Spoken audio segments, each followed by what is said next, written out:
ನಮಸ್ಕಾರ. ಜೈಮಿನಿ ಭಾರತದಲ್ಲಿ ತುಂಬ ಆಕರ್ಷಕವಾದ ರಸವತ್ತಾದ ಘಟ್ಟಗಳಲ್ಲಿ ಅಗ್ರಗಣ್ಯವಾದದ್ದು ಮುಡಿಮಾಣಿಕ್ಯವೆನಿಸುವಂಥದ್ದು ಚಂದ್ರಹಾಸನ ಕಥೆ. ಹಾಗಾಗಿ ಚಂದ್ರಹಾಸನ ಕಥೆಯನ್ನು ನಾವು ಈ ಕಂತಿನಿಂದ ಆರಂಭ ಮಾಡ್ತಾ ಇದ್ದೀವಿ. ಕುದುರೆ ಓಡ್ತಾ 1 ವರ್ಷ ಆಗ್ತಾ ಬಂತು. ನಮ್ಮ ಈ ಜೈಮಿನಿ ಭಾರತದ ವಾಚನ ವಾದನ ವ್ಯಾಖ್ಯಾನ 6 ತಿಂಗಳು ಆಗ್ತಾ ಬಂತು. ಮುಗಿಯುವ ಹಂತದಲ್ಲಿದೆ, ಡಿಸೆಂಬರ್ಗೆ ಮುಗಿಯುತ್ತದೆ. ಅಂದರೆ ಚಂದ್ರಹಾಸನ ಕಥೆ ಮತ್ತು ಬಕದಾಲ್ಭ್ಯ ವೃತ್ತಾಂತ, ಅನಂತರ ಯಜ್ಞ ಮಂಗಲ, ಈ ಥರದ್ದು ಭಾಗ ನಾವು ಇಟ್ಟುಕೊಂಡಿರ್ತಕ್ಕಂಥದ್ದು. ಇಲ್ಲಿ ಆ ವರ್ಷಾಂತ್ಯ ಅನ್ನುವುದನ್ನು ಕಲ್ಪನೆ ಮಾಡುವಂತೆ ಕವಿ ಶಿಶಿರ ಹೇಮಂತಗಳ ವರ್ಣನೆಯನ್ನು ಮಾಡ್ತಾನೆ. ತುಂಬ ಸುಂದರವಾದ ವರ್ಣನೆಗಳ ಪದ್ಯಗಳು 2-3 ಇವೆ. ಹಾಗಾಗಿ ಕುದುರೆ ಓಡ್ತಾ ಬೇರೆ ಬೇರೆ ದೇಶಗಳಿಗೆ ಹೋಗ್ತಾ ಕಡೆಗೆ ಕುಂತಲ ದೇಶಕ್ಕೆ ಬರುತ್ತದೆ ಅಂತ. ಕುಂತಲ ಸಾಕ್ಷಾತ್ತಾಗಿ ನಮ್ಮ ಕರ್ನಾಟಕವೇ ಹೌದು, ಉತ್ತರ ಕರ್ನಾಟಕವೇ ಕುಂತಲ ಅಂತ ಪ್ರಸಿದ್ಧವಾದದ್ದು. ಅಲ್ಲಿ ಚಳಿಗಾಲದ ವರ್ಣನೆ, ದೇಶ ಕಾಲಗಳ ಆ ಹದವನ್ನು ನಾವಿಲ್ಲಿ ಕಾಣ್ತೀವಿ. ಚಳಿ ಎಷ್ಟು ಹೆಚ್ಚಾಯಿತು ಅನ್ನೋದನ್ನು ಕವಿ ತುಂಬ ಅದ್ಭುತವಾದ ಕಲ್ಪನೆಯ ಮೂಲಕ ಕಂಡರಿಸ್ತಾನೆ. ಅದನ್ನು ಕಾಣೋಣ.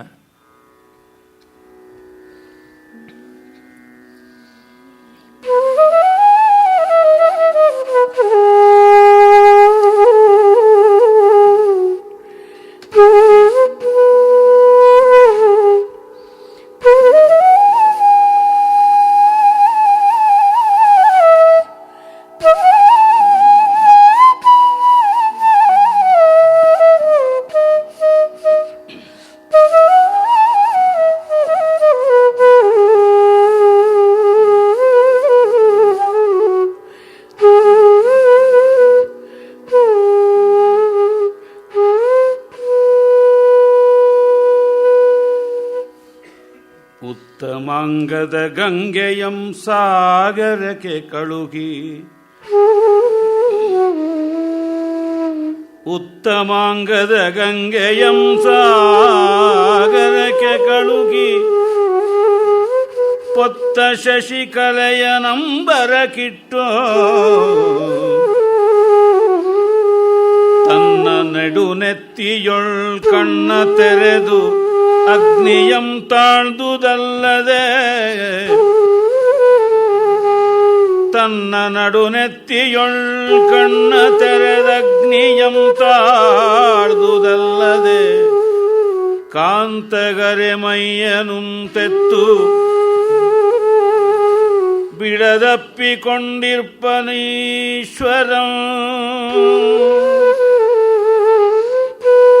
ಕಾಂತಗರೆ ಮೈಯನಂ ತತ್ತು ಬಿಡದಪ್ಪಿಕೊಂಡಿರ್ಪನೀಶ್ವರಂ ಎನಲು, ಮತ್ತ ಕಾಮಿನಿಯರ ಕುಚಾಲಿಂಗನವನುಳಿದೊಡೆ ಎತ್ತಣದು ಹಿಮಕ್ಕೆ ಭೇಷಜಮೆಂದು ವಿರಹಿಗಳು ಕೂರ್ಪರ ನರಸುತ್ತಿದ್ದರು,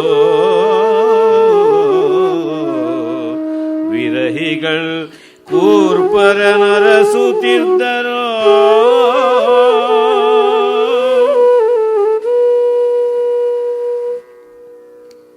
ಶಿವನಿಗೆ ಕೈಲಾಸದಲ್ಲಿರುವಾಗ ಆ ಚಳಿಯ ಬಾಧೆ ತೀವ್ರವಾಯಿತು. ಆ ಚಳಿಯನ್ನು ತಾಳಲಾರದೆ ಅದಕ್ಕೆ ಕಾರಣವಾಗುವ ವಸ್ತುಗಳನ್ನೆಲ್ಲ ತನ್ನಿಂದ ಕಳಚಿಕೊಳ್ಳಕ್ಕೆ ಆರಂಭ ಮಾಡ್ದ ಅಂತ ಕವಿ ಚಮತ್ಕರಿಸ್ತಾನೆ. ಉತ್ತಮಾಂಗದ ಗಂಗೆಯಂ ಸಾಗರಕ್ಕೆ ಕಳುಹಿ, ತಲೆ ಮೇಲೆ ಕೂತಿರ್ತಕ್ಕಂಥ ಗಂಗೆಯನ್ನು ಸಮುದ್ರಕ್ಕೆ ಕಳಿಸ್ಬಿಟ್ನಂತೆ. ನೀನು ಸಮುದ್ರ ಸೇರ್ಬಿಡು, ತಂಪಾಗಿ ಅಲ್ಲಿದ್ದು ಬಿಡು, ನನಗೆ ಬೇಡ, ಈ ಚಳಿಯಲ್ಲಿ ಈ ಥಂಡಿಯ ಗಂಗೆ ಬೇಡ ಅಂತಂದ. ಇನ್ನು ಪೊತ್ತ ಶಶಿಕಲೆಯ ನಂಬರಕ್ಕಿಟ್ಟು, ಹಿಮಾಂಶು ತುಹಿನಾಂಶು ಅಂತಲೇ ಚಂದ್ರನಿಗೆ ಹೇಳ್ತೀವಿ, ಸುಧಾಕರ ಹಿಮಕರ ಅಂತೆಲ್ಲ. ಚಂದ್ರ ಅಂದರೆ ತಂಪು ತಂಗದಿರ, ಅವನನ್ನು ಆಕಾಶಕ್ಕೆ ಎಸ್ದುಬಿಟ್ನಂತೆ. ಒಂದನ್ನು ಸಮುದ್ರಕ್ಕೆ ಮತ್ತೊಂದನ್ನು ಆಕಾಶಕ್ಕೆ ಬಿಟ್ಟು ನಡುನೆತ್ತಿಯೊಳ್ ಕಣ್ ತೆರೆದು, ಅಗ್ನಿನೇತ್ರವನ್ನು ದೊಡ್ಡದಾಗಿ ತೆರೆದಿಟ್ಕೊಂಡು ಬಿಟ್ಟ. ಅದು ಸದಾ ಮುಚ್ಚಿರುತ್ತದೆ, ಅದನ್ನು ತೆಗೆದು ಅಗ್ಗಿಷ್ಟಿಕೆಯಾಗಿ ಮಾಡಿಕೊಂಡು, ಕಾಂತೆಗೆ ಅರಮೈಯನ್ನು ತೆತ್ತು, ಅರ್ಧ ಶರೀರವನ್ನು ಈ ಚಳಿಯಲ್ಲಿ ತಾಳೋಕ್ಕಾಗಲ್ಲ ಅಂತ ಅರ್ಧ ಶರೀರವನ್ನು ಪಾರ್ವತಿಗೆ ಕೊಟ್ಬಿಟ್ನಂತೆ. ಬಿಡದಪ್ಪಿಕೊಂಡಿರ್ಪನ್, ಇನ್ನು ಅರ್ಧ ಶರೀರದಲ್ಲಿ ಪಾರ್ವತಿಯನ್ನು ಅಪ್ಪಿಕೊಂಡಿದ್ದ. ಹಾಗೆ ಶಿವ ಹಿಮಕ್ಕೆ ಅಗ್ನಿರ್ಭೇಷಜಂ ಹಿಮಸ್ಯ ಅಂತ ವೇದದ ಒಂದು ಮಾತು ಬರುತ್ತೆ. ಹಾಗೆ ಹಿಮಕ್ಕೆ ಭೇಷಜಮೆಂದು ವಿರಹಿಗಳು ಕೂರ್ಪರನ್ ಅರಸುತ್ತಿದ್ದರು. ವಿರಹಿಗಳು ಅದೇ ರೀತಿಯಾಗಿ ತಮ್ಮ ಪ್ರೀತಮೆಯರಿಂದ ಈ ಚಳಿಗಾಲದ ತೊಂದರೆ ನಿವಾರಣೆ ಆಗುತ್ತದೆ ಅಂತ ಅವ್ರನ್ನ ಹುಡುಕ್ತಾ ಇದ್ರು. ಶಿವನಿಗೆ ಈ ಗತಿಯಾದರೆ ಮಿಕ್ಕವರಿಗೆ ಏನು ಅಂತ ತುಂಬ ಹೃದಯವಾದ ಚಮತ್ಕಾರವನ್ನು ಮಾಡಿದ್ದಾನೆ. ಈ ತರಹ ನಾವೀನ್ಯವನ್ನು ರಚನೆಯಲ್ಲಿ ತೋರುವಂಥದ್ದು ನಮ್ಮ ಚಂಪೂ ಕವಿಗಳ, ಸಂಸ್ಕೃತದ ಚಂಪೂ ಮಹಾಕಾವ್ಯ ಮತ್ತು ನಾಟಕಾದಿಗಳ ಪ್ರೌಢ ಪಂಡಿತ ಕವಿಗಳ ದಾರಿ. ಅದನ್ನೇ ಬಹಳ ರಮಣೀಯವಾಗಿ ಲಕ್ಷ್ಮೀಶ ಕೂಡ ಮಾಡಿದ್ದಾನೆ. ಮುಂದಿನ ಪದ್ಯವು ತುಂಬ ಚೆನ್ನಾಗಿದೆ. ಅದು ಇಡೀ ಪ್ರಕೃತಿಗೆ ಸಂಬಂಧಪಟ್ಟಿದ್ದು, ಪ್ರಾಣಿ ಪಕ್ಷಿ ಜೀವನಕ್ಕೆ ಸಂಬಂಧಪಟ್ಟಂಥದ್ದು.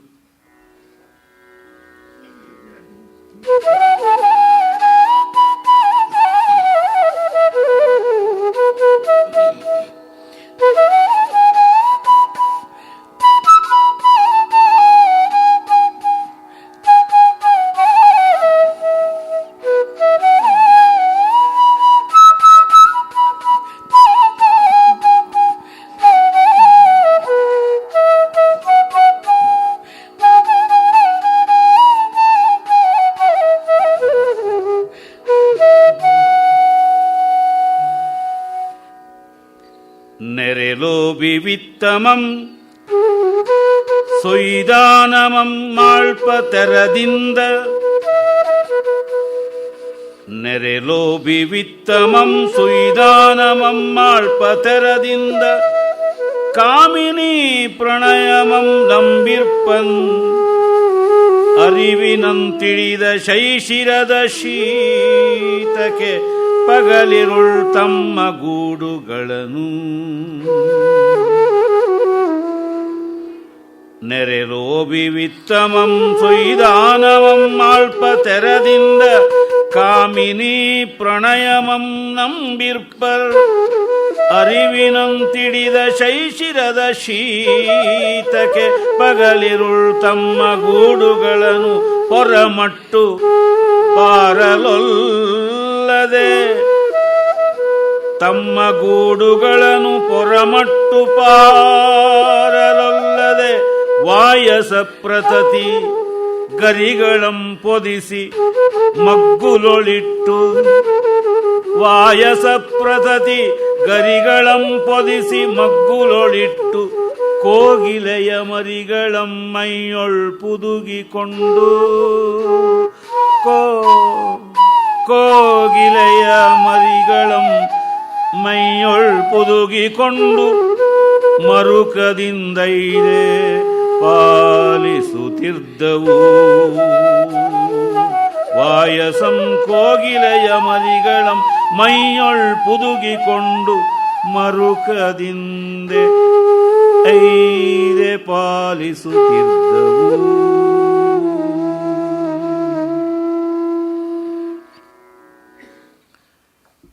ಅಲ್ಲಿ ಕವಿ ಬೇರೆ ಬೇರೆ ಹೋಲಿಕೆಗಳನ್ನು ಕೊಡ್ತಾನೆ. ನೆರೆಲೋಭಿ ವಿತ್ತಮಂ ಸುಯ್ದಾನಮಂ ಮಾಳ್ಪ ತೆರದಿಂ. ಸುಯ್ದಾನ ಅಂದರೆ ಎಚ್ಚರ. ಲೋಭಿಯಾದವನು, ಪಿಶುನ, ಜಿಪುಣ ಎಚ್ಚರಿಕೆಯಿಂದ ತನ್ನ ದುಡ್ಡನ್ನು ಕಾಪಾಡಿಕೊಳ್ಳುವ ಹಾಗೆ ಕಾಮಿನಿ ಪ್ರಣಯಮಂ ನಂಬಿರ್ಪ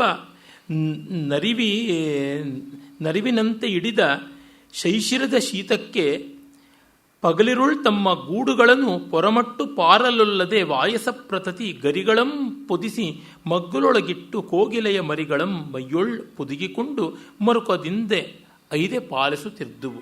ಅಂದರೆ ಕಾಗೆಗಳಿಗೆ ಪಾಪ ಗೊತ್ತಿಲ್ಲ, ಕೋಗಿಲೆಗಳ ಮೊಟ್ಟೆಗಳು ತಮ್ಮವೇ ಅಂತ ಭಾವಿಸಿಕೊಂಡಿವೆ.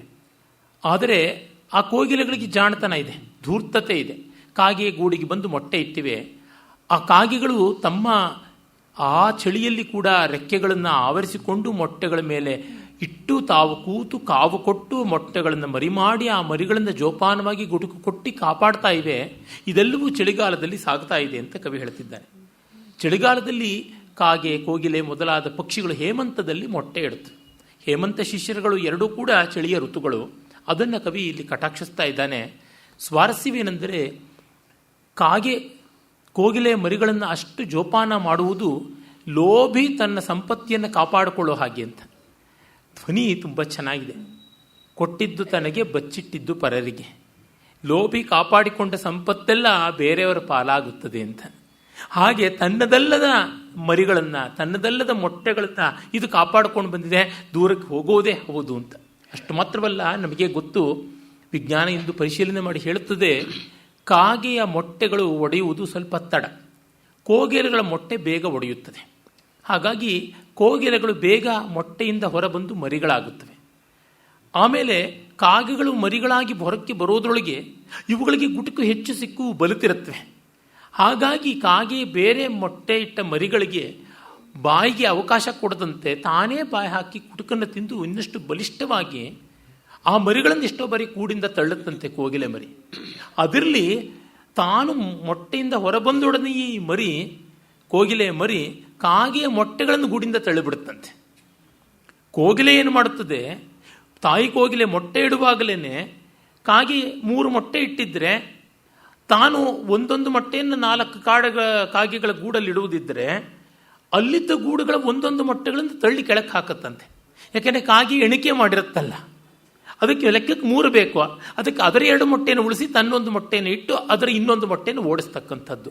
ಹೀಗೆ ಮಾಡುತ್ತದೆ ಅಂತ ಸಂಶೋಧಕರು ತೋರ್ಪಡಿಸಿದ್ದಾರೆ. ಪಾಪ ಅದಕ್ಕೆ ಗೊತ್ತಾಗೋಲ್ಲ ಕಾಗೆಗೆ. ಅರೆ, ತನ್ನದು ಅನ್ನುವ ಮಮತೆಯಿಂದ, ಜ್ಞಾನವಿಲ್ಲ, ಮಮತೆ ಉಂಟು, ಮಮತೆಯಿಂದ ಪೋಷಣೆ ಮಾಡುತ್ತದೆ. ಆದರೆ ಹಾರಿ ಹೋಗುತ್ತವೆ. ಅವು ಧ್ವನಿ ಬಿಚ್ಚಿದಾಗಲೇ ಗೊತ್ತಾಗೋದು ತನ್ನ ಕುಲದವ ಅಲ್ಲ ಅಂತಕ್ಕಂಥದ್ದು. ಈ ಹೋಲಿಕೆಯ ಸ್ವಾರಸ್ಯ ತುಂಬ ಸ್ಮರಣೀಯವಾದಂಥದ್ದು. ಇನ್ನು ಶಬ್ದಾಲಂಕಾರದಿಂದ ಒಂದು ಪದ್ಯವನ್ನು ಮಾಡಿ ಚಳಿಗಾಲವನ್ನು ವರ್ಣಿಸ್ತಾನೆ.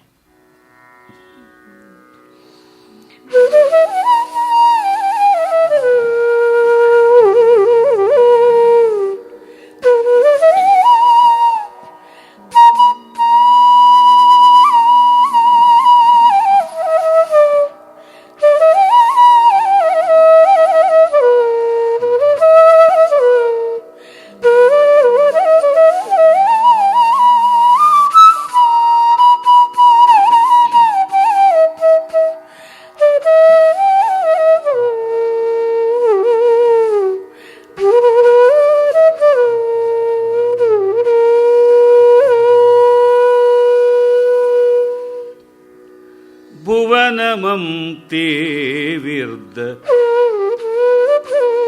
ಹಿಮವನುಂ ತಮವನುಂ ತವಿಸುವುತ್ಸವದಿಂದ ಅವಗಡಿಸಿ ಜವಗಡಿಸಿ ಭುವನಮಂ ತೀವಿರ್ದ ಹಿಮವನುಂ ತಮವನುಂ ತವಿಸುವುತ್ಸವದಿಂದ ಅವಗಡಿಸಿ ಜವಗಡಿಸಿ ಬವಣೆಗೊಂಡ ಬ್ರದೊಳ್ ತೊಳಲುತ್ತ ಬಳಲುತ್ತ ಬಂದೊಡಂ ಮತ್ತೆ ಬಿಡದೆ ಜವಗಡಿಸಿ ಬವಣೆಗೊಂಡ ಬ್ರದೊಳ್ ತೊಳಲುತ್ತ ಬಳಲುತ್ತ ಬಂದೊಡಂ ಮತ್ತೆ ಬಿಡದೆ ಕವಿಯಲ್ ಪ್ರತಾಪದೇಳಿಗೆ ನಂದಿ ಮಿಗೆ ಕುಂದಿ ಪ್ರತಾಪದೇಳಿಗೆ ನಂದಿ ಮಿಗೆ ಕುಂದಿ ರವಿ ತಣ್ಣಗಾದನೆನೆ ಕುಂದಿ ರವಿ ತಣ್ಣಗಾದನೆನೆ ಕಾಣಿಸಿತು ಮಾಣಿಸಿತು ತವೆ ತಕ್ಕೆಯೊಳ್ ನೆರೆಯ ಬಲ್ಲರೊಳ್ ನಲ್ಲರೊಳ್ ಮುನಿಸನ ಶೈಶಿರದೊಳೋ ರವಿ ತಣ್ಣಗಾದನೆನೆ ಕಾಣಿಸಿತು ಮಾಣಿಸಿತು ತವೆ ತಕ್ಕೆಯೊಳ್ ನೆರೆಯ ಬಲ್ಲರೊಳ್ ನಲ್ಲರೊಳ್ ಮುನಿಸನ ಶೈಶಿರದೊಳೋ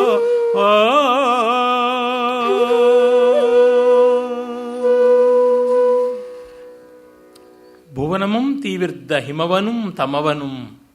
ಶಬ್ದಾಲಂಕಾರವನ್ನು ನೋಡಿ. ಭುವನವಂ ತೀವಿದ್ದ ಹಿಮವನುಂ ತಮವನುಂ. ಹಿಮ ತಮ, ಹಿಮವನುಂ ತಮವನುಂ ಅಂತ ಶಬ್ದಾಲಂಕಾರ ಮಾಡ್ತಾನೆ. ಜಗತ್ತನ್ನೆಲ್ಲ ತುಂಬಿಕೊಂಡಿದ್ದ ಹಿಮ ಮತ್ತು ಕತ್ತಲೆ.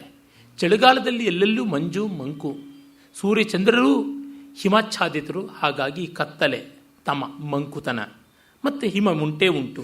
ತವಿಸುವ ಉತ್ಸವದಿಂದಲ್ ಅವಗಡಿಸಿ ಜವಗಡಿಸಿ, ಮತ್ತು ತುಂಬ ಉತ್ಸಾಹದಿಂದ ಚಳಿ ನಮ್ಮನ್ನು ಅವಗಡಿಸಿ, ಒದ್ದಾಡಿಸಿ, ಜವಗಡಿಸಿ, ಹೊಯ್ದಾಡಿಸಿ, ಆಯುಷ್ಯನ್ವೇ ಅಲ್ಲಾಡುವಂತೆ ಮಾಡಿ, ಬವಣೆಗೊಂಡು ಅಭ್ರದೊಳ್ ತೊಳಲುತ್ತಾ ಬಳಲುತ್ತಾ, ಸುಂಟ್ರಗಾಳಿಗಳು, ಹಿಮ ಎಲ್ಲ ಆಕಾಶದಲ್ಲಿ ಹೊಯ್ದಾಡ್ತಾ ಸುಯ್ದಾಡ್ತಾ ಮತ್ತೆ ಬಿಡದೆ ಕವಿಯಲ್ ಪ್ರತಾಪದ ಏಳಿಗೆ ನಂದಿ ಮಿಗೆ ಕುಂದಿ.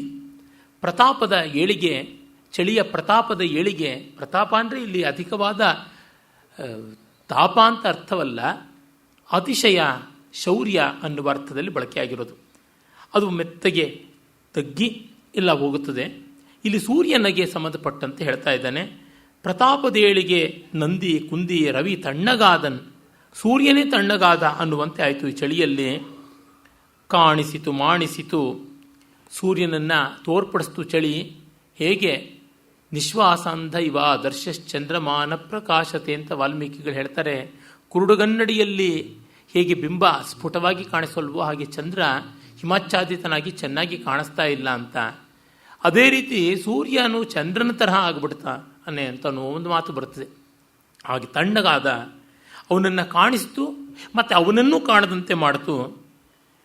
ನೆರೆಯ ಬಲ್ಲರೊಳ್ ನಲ್ಲರೊಳ್ ಮುನಿಸನ ಶೈಶಿರದೊಳು, ಮತ್ತೆ ಮುನಿಸನ್ನ, ಪ್ರೀತಿಪಾತ್ರ ಆದವರಲ್ಲಿ ಮುನಿಸನ್ನ ಇಲ್ಲದಂತೆ ಮಾಡ್ತು. ಯಾಕೆಂದರೆ ಪ್ರಣಯಿಗಳಿಗೆ ಪರಸ್ಪರ ಪ್ರೀತಿ ಆಲಿಂಗನ ಇಲ್ಲದೇ ಇದ್ದರೆ ಚಳಿಗಾಲ ತಾಳುವುದಕ್ಕೆ ಸಾಧ್ಯವಿಲ್ಲ. ಅವರ ಮುನಿಸನ್ನ, ಬೇಸರವನ್ನು ಎಲ್ಲವನ್ನೂ ಮಾಣಿಸಿತು, ಇಲ್ಲದಂತೆ ಮಾಡಿತು. ಮತ್ತೆ ಕಾಣಿಸಿತು, ಪ್ರೀತಿಯನ್ನು ಕಾಣಿಸಿತು ಅಂತನ್ನುವ ಮಾತನ್ನು ಕೂಡ ಹೇಳ್ಬೋದು. ಒಟ್ಟಿನಲ್ಲಿ ಚಳಿಯಿಂದಾಗಿ ಸೂರ್ಯನೇ ತಗ್ಗಿದ. ಇನ್ನು ಪ್ರಣಯಿಗಳ ಮುನಿಸು ತಗ್ಗದೇ ಇರುತ್ತದೆಯಾ, ಅದು ತಗ್ಗಬೇಕು ಅಂತ. ಹೀಗೆ ಚಳಿ ತೀಕ್ಷ್ಣತೆಯನ್ನು ಪಡ್ಕೊಂಡು ಹಬ್ಬುತ್ತಾ ಇದ್ದಂತೆ ಕುದುರೆ ಕುಂತಲ ದೇಶದ ಕಡೆಗೆ ಹೊರಡುತ್ತದೆ. ಹಾಗೆ ಹೊರಟಾಗ ಅಲ್ಲಿ ಯಾವುದೋ ಚಂದ್ರಹಾಸಾಖ್ಯ ನಗರಿ, ಚಂದ್ರಹಾಸ ನಗರವೇ ಅಂತ ಆ ರಾಜಧಾನಿ, ಕುಂತಲ ರಾಜಧಾನಿಯಾಗಿದೆ ಅಂತ. ಮೊದಲು ಅಲ್ಲಿ ಆ ಚಂದ್ರಹಾಸ ತಾನು ರಾಜಧಾನಿಯನ್ನು ಕಟ್ಟಿಸುವ ಮುನ್ನ ಅದು ಚಂಪಕಾವತಿ ಎನ್ನುವ ಹೆಸರಿದ್ದದ್ದು. ಆಮೇಲೆ ಚಂದ್ರಹಾಸಾಖ್ಯ ರಾಜಧಾನಿ ಆಯಿತು ಅಂತ. ಅದನ್ನು ಪ್ರವೇಶ ಮಾಡುತ್ತದೆ ಕುದುರೆ. ಒರ್ವರೂ ಅರಿಯದಂತೆ ಕುಂತಳ ನಗರಕ್ಕೆ ಬಲಗರ್ವಿತಂ ಚಂದ್ರಹಾಸಾಖ್ಯ ನರನಲ್ಲಿಗೆ ಅವನ ಹರಿಗಳಂ ತಡೆದರು. ಆ ಒಂದು ಕುದುರೆಯನ್ನು ಚಂದ್ರಹಾಸನ ಮಕ್ಕಳು ತಡೀತಾರೆ. ಆಗ ಕುದುರೆಗೆ ಕಾಣಿಸೋದಿಲ್ಲ. ಇಬ್ಬರು ಕುದುರೆಗಳು ಬಂದಿವೆ, 2 ಕುದುರೆಗಳು ಬಂದಿವೆ. ಒಂದು ಮಯೂರಧ್ವಜನದು, ಇನ್ನೊಂದು ಪಾಂಡವರದು. ಏನು ಮಾಡೋಣ, ಇಲ್ಲಿ ಕಾಣಿಸ್ತಾ ಇಲ್ಲ ಅಂತ ಎತ್ತಪೋದವು ಹರಿಗಳು ಅರಸಿದೊಡೆ ಗೋಚರಿಸವು ಅಂತ ಚಿಂತೆ ಮಾಡ್ತಾ ಇದ್ದಂತೆ ನಾರದ ಆಗಮಿಸ್ತಾನೆ. ಆ ನಾರದಾಗಮನದ ಪದ್ಯ ಚೆನ್ನಾಗಿದೆ. ಪಂಪ, ಕುಮಾರವ್ಯಾಸ ಇವರೆಲ್ಲರ ಛಾಯೆ ಅಲ್ಲಿ ಕಾಣಿಸುತ್ತದೆ.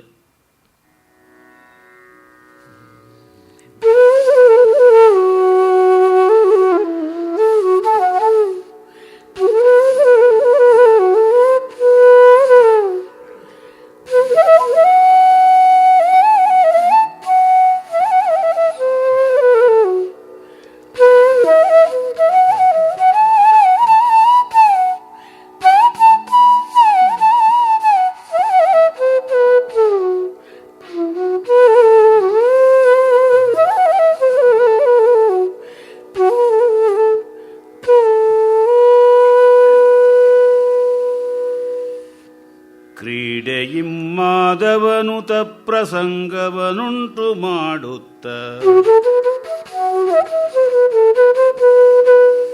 ಕ್ರೀಡೆಯಿಮ್ಮಾದವನುತ ಪ್ರಸಂಗವನುಂಟು ಮಾಡುತ್ತ, ಸುಮನೋನುರಾಗದಿಂದಿರದೆ ನಲಿದಾಡುತ್ತ, ಸುಮನೋನುರಾಗದಿಂದಿರದೆ ನಲಿದಾಡುತ್ತ, ಕುಜವಂಶಭೇದನಂ ಗೈಯುತ್ತ, ಸಾಮಜೋಲ್ಲಾಸದಿಂದ,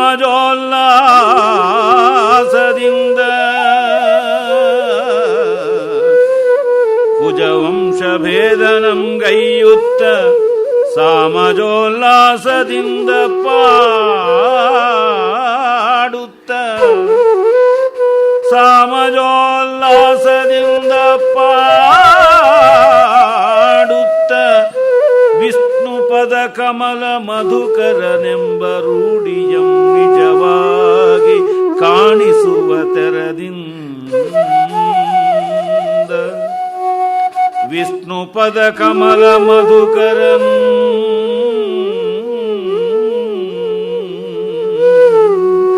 ವಿಷ್ಣು ಪದ ಕಮಲ ಮಧುಕರನೆಂಬ ರೂಢಿಯಂ ನಿಜವಾಗಿ ಕಾಣಿಸುವ ತೆರದಿಂದ ನೋಡುವರ ಕಣ್ಗೆ ಗೋಚರಿಸಿದಂ ನಾರದ ಮುನೀಶ್ವರ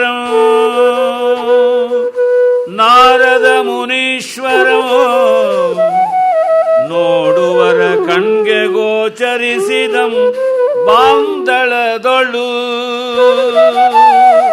ನಾರದಂ ಗೋಚರಿಸಿದಂ.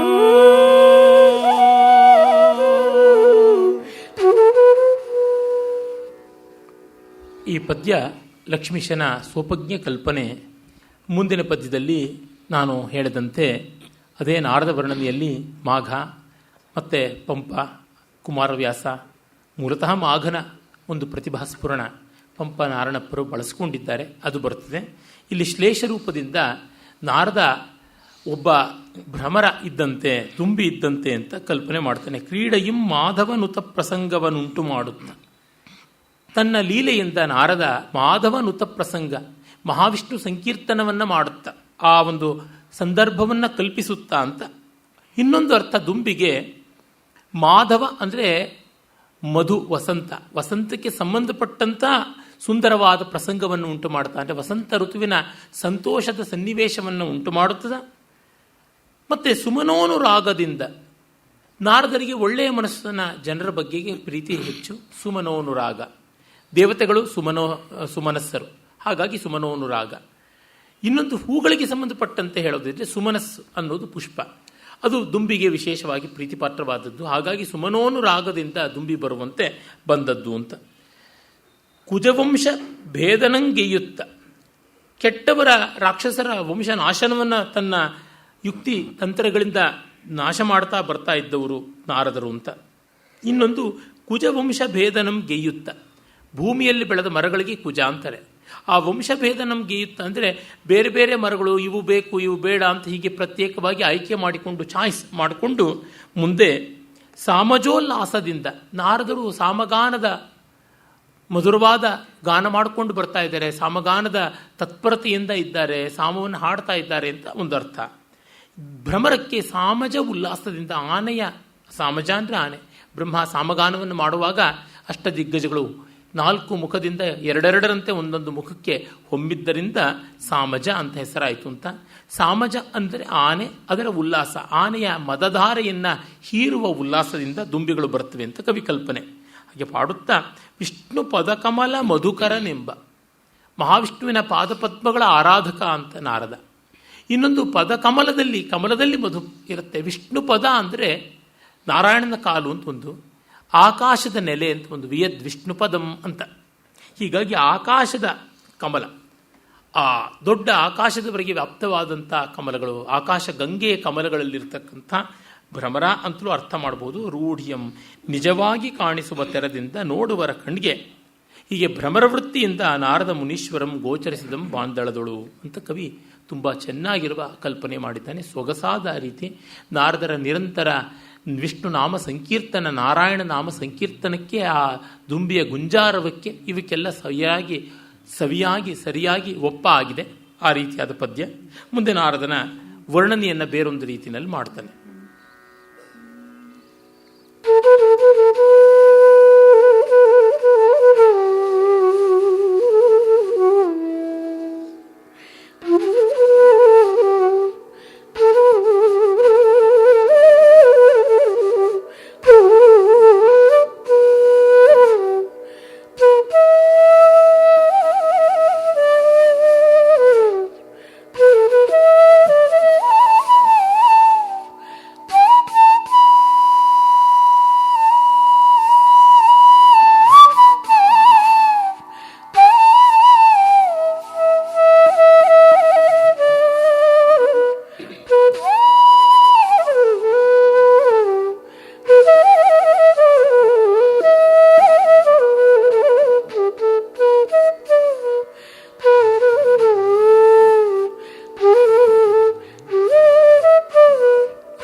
ಕೆಂಜಡೆಯ ಸುಲಿಪಲ್ಲ ಚೀರ ಕೃಷ್ಣಾಜಿನದ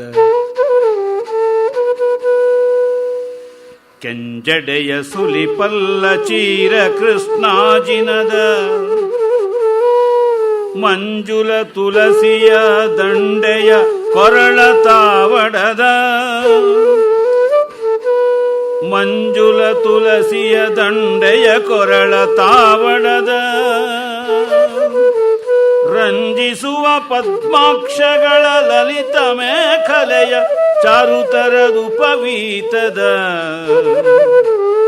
ರಂಜಿಸುವ ಪದ್ಮಾಕ್ಷಗಳ ಲಲಿತ ಮೇಖಲೆಯ ಚಾರುತರದುಪವೀತದ